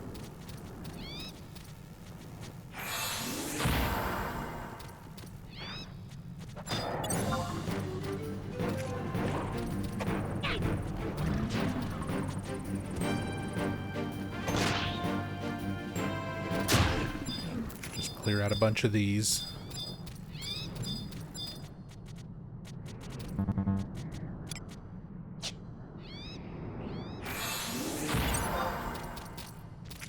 Loop back around.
love when the sheep is just like running up from a distance.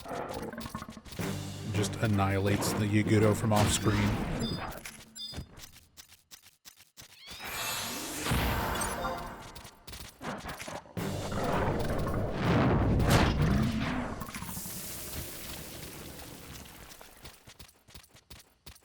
And there's some black magic scrolls. Blind and Bind.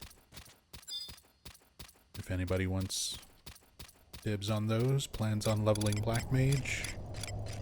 Level 4 and level 7 Black Mage spells.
Yeah, I really should have thought about bringing some sort of AoE.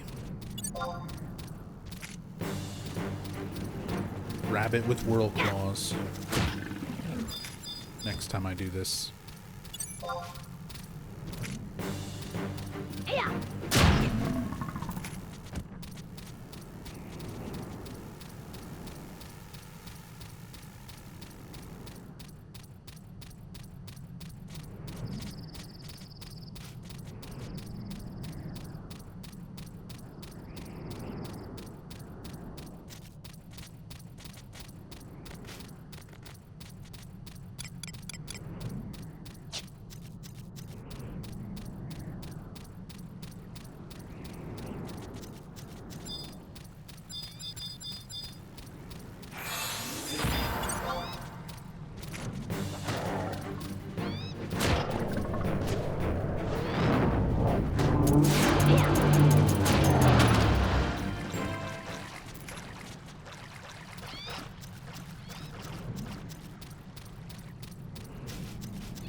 2 stacks.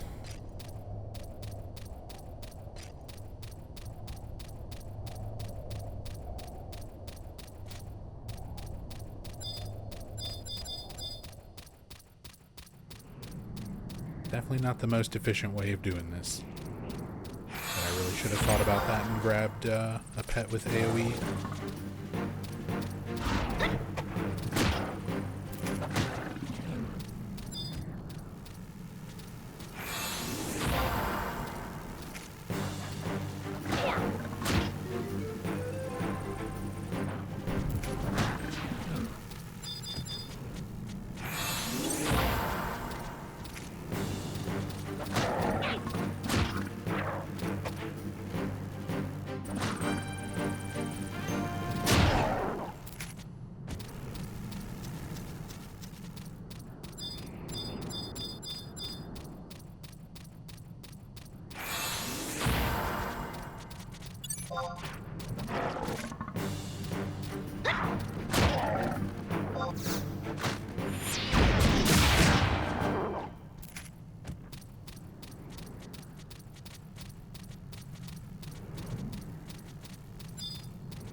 Hey, you got a chest key. We'll need to farm those for people at some point.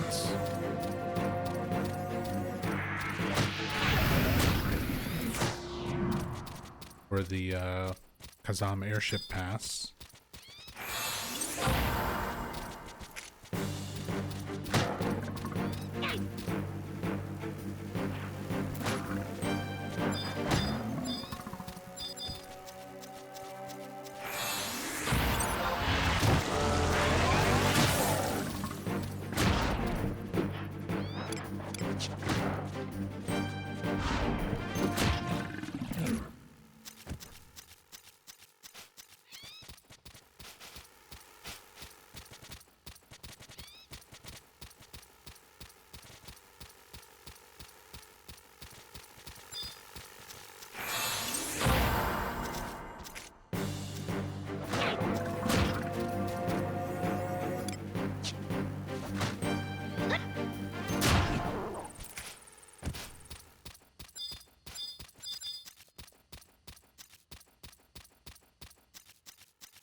And trying to get the key.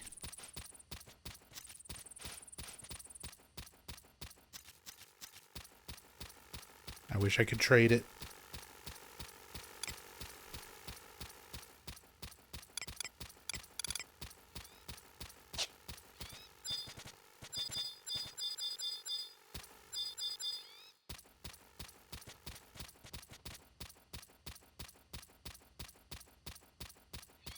Because I don't really need it. I've already got my airship pass.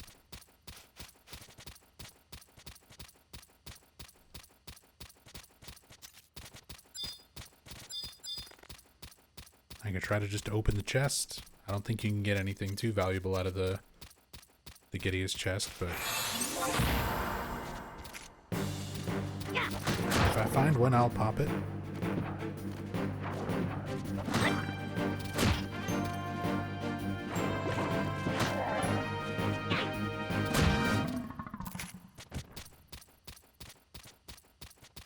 Another King Locust.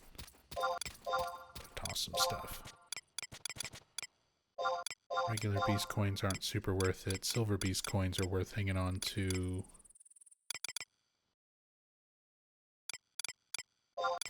Don't need ash clogs.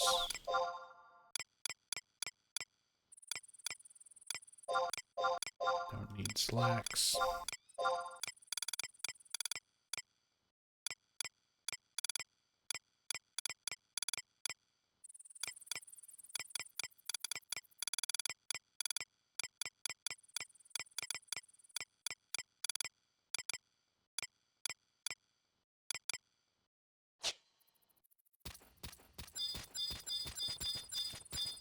Oh, Juduzu.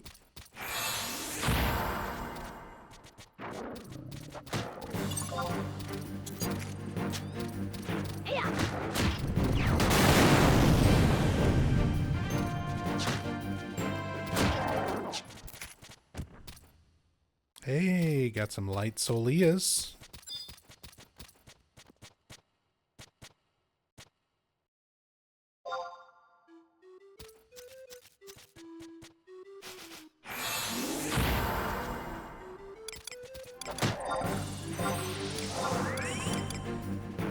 Level 13 shoes with +3 evasion.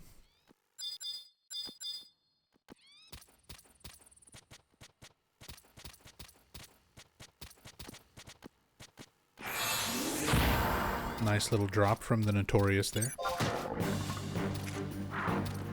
Yeah. See, it, just while I'm wandering past here, got a free NM kill. Yeah.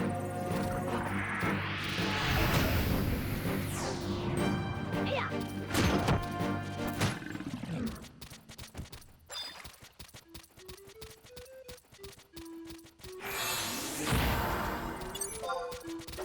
How you doing, Oleander? Good to see you.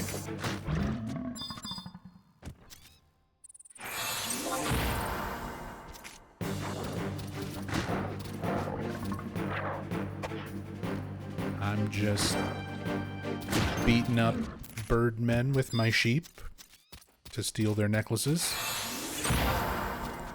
Just another day.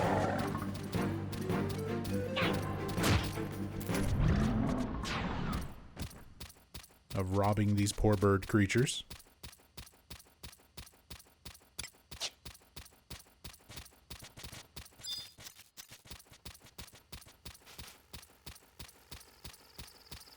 Look, this will make the ninjas in the faraway lands like me more, so they'll sell me wasabi for cheap and I can make sushi for a profit.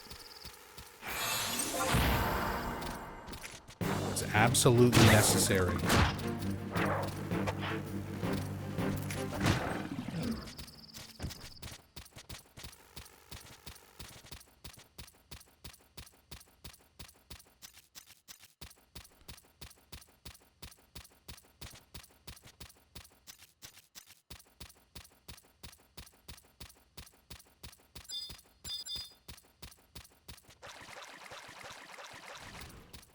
Yep.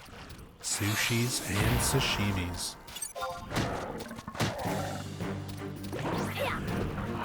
It takes a lot of work to get to the point where you can make sushis and sashimis in this game. And I finally got to that point on my cooking character.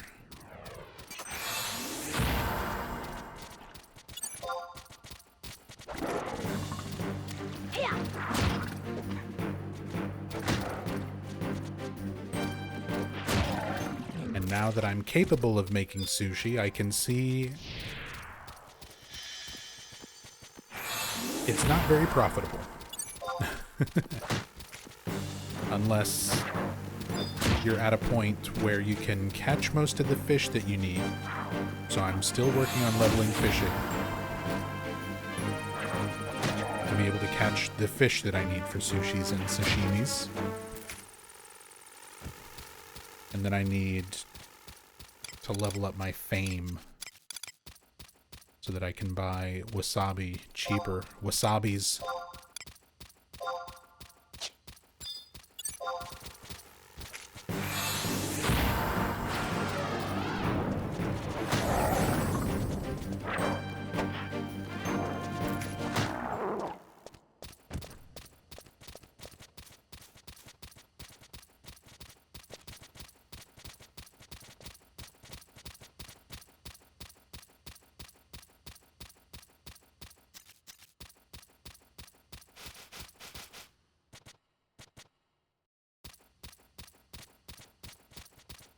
Waving at me.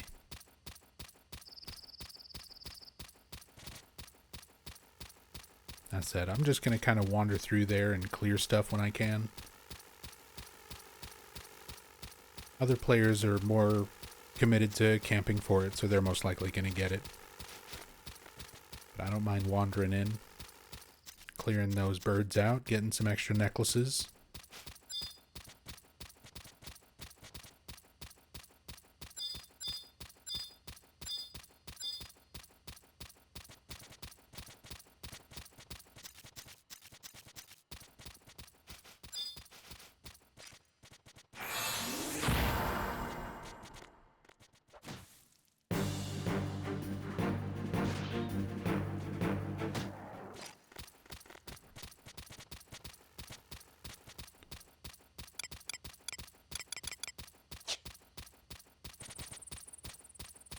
almost done with stack number 3.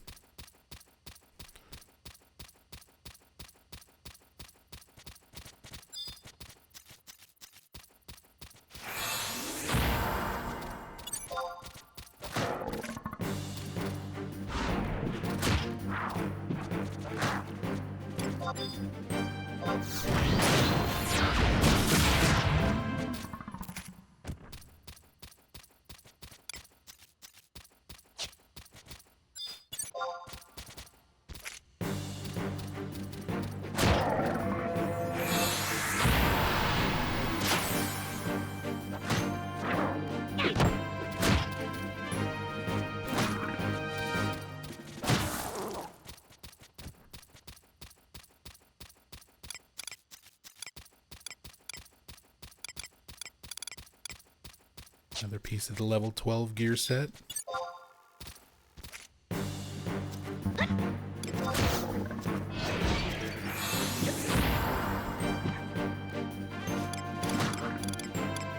Snatching these coins.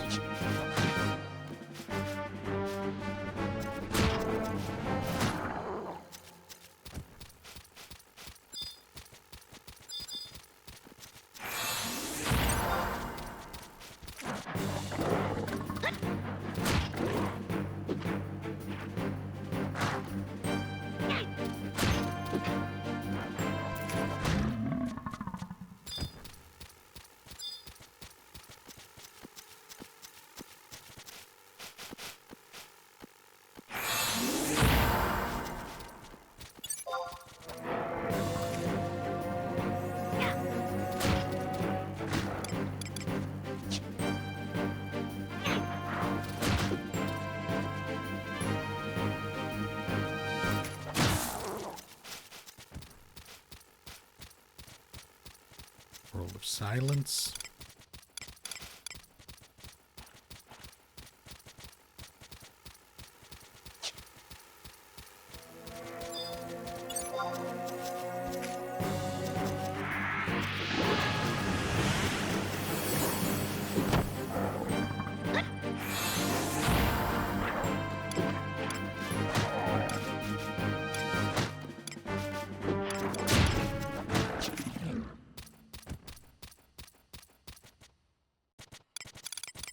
Poet's Circlet, level 12 headpiece, part of that mage set.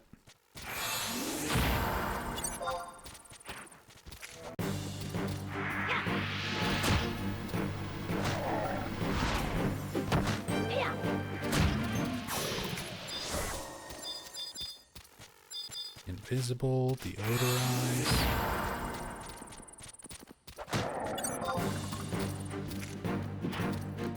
Wish I had more room to keep all this stuff, because I know a lot of people in our link shell probably use it.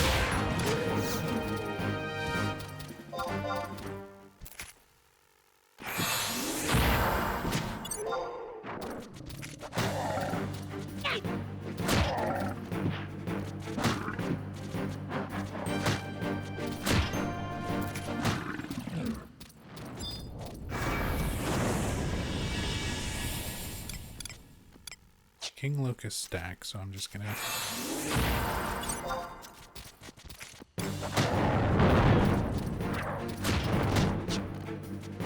sell those for whatever I can.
think the drop rate on these higher level ones is not as good.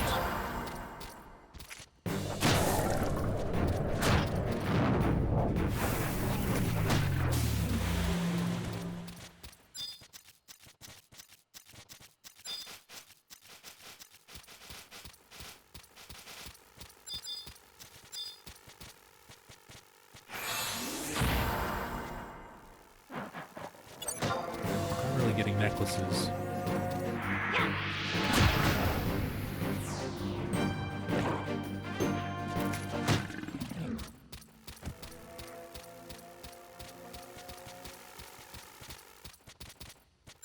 I'll still come through in here, come through here and check, because that Yagudo Piper is a placeholder for another Notorious. We have a decent chance of getting there.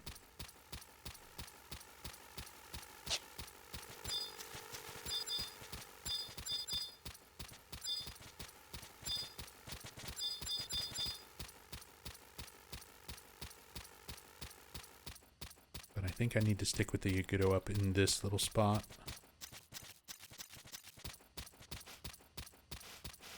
It's all the lower level ones that seem to have the necklaces.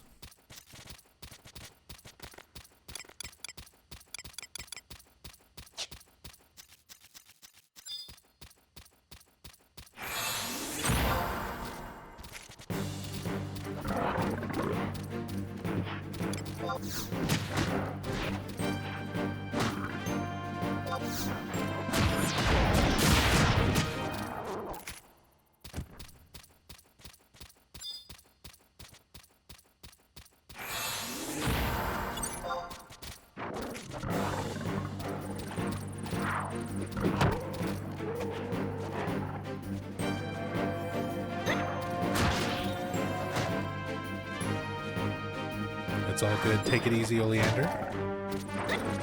Hope you get some good rest. Appreciate you stopping in just to say hi.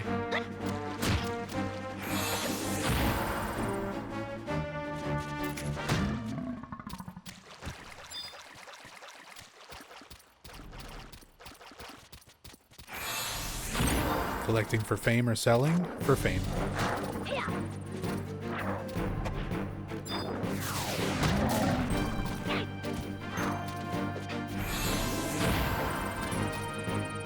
Doing it for the fame.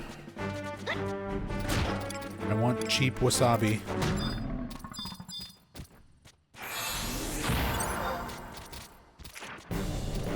So I can potentially actually make money making sushi.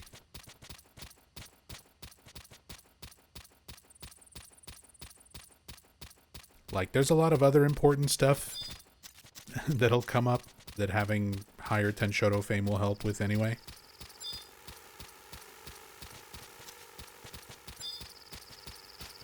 But legitimately, my main reason for doing this, cheap wasabi.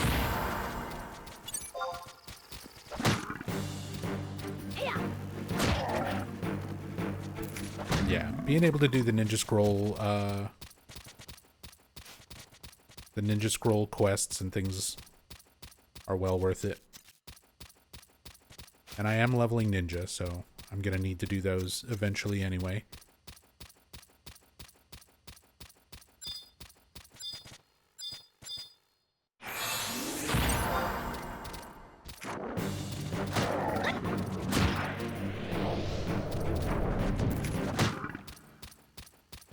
But I just want cheap wasabi. Cheap wasabi so I can make sushis and sashimis.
I love being able to just send my sheep after stuff. Like, I don't want to drop down there. I would rather stay up here. Sheep, you go do it. You go do the thing.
Food?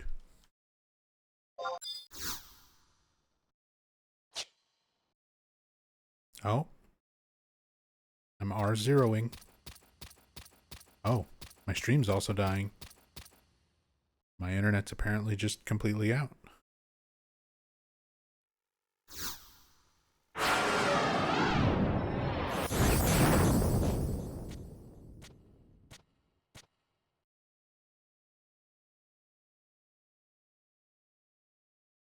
And OBS is crashing.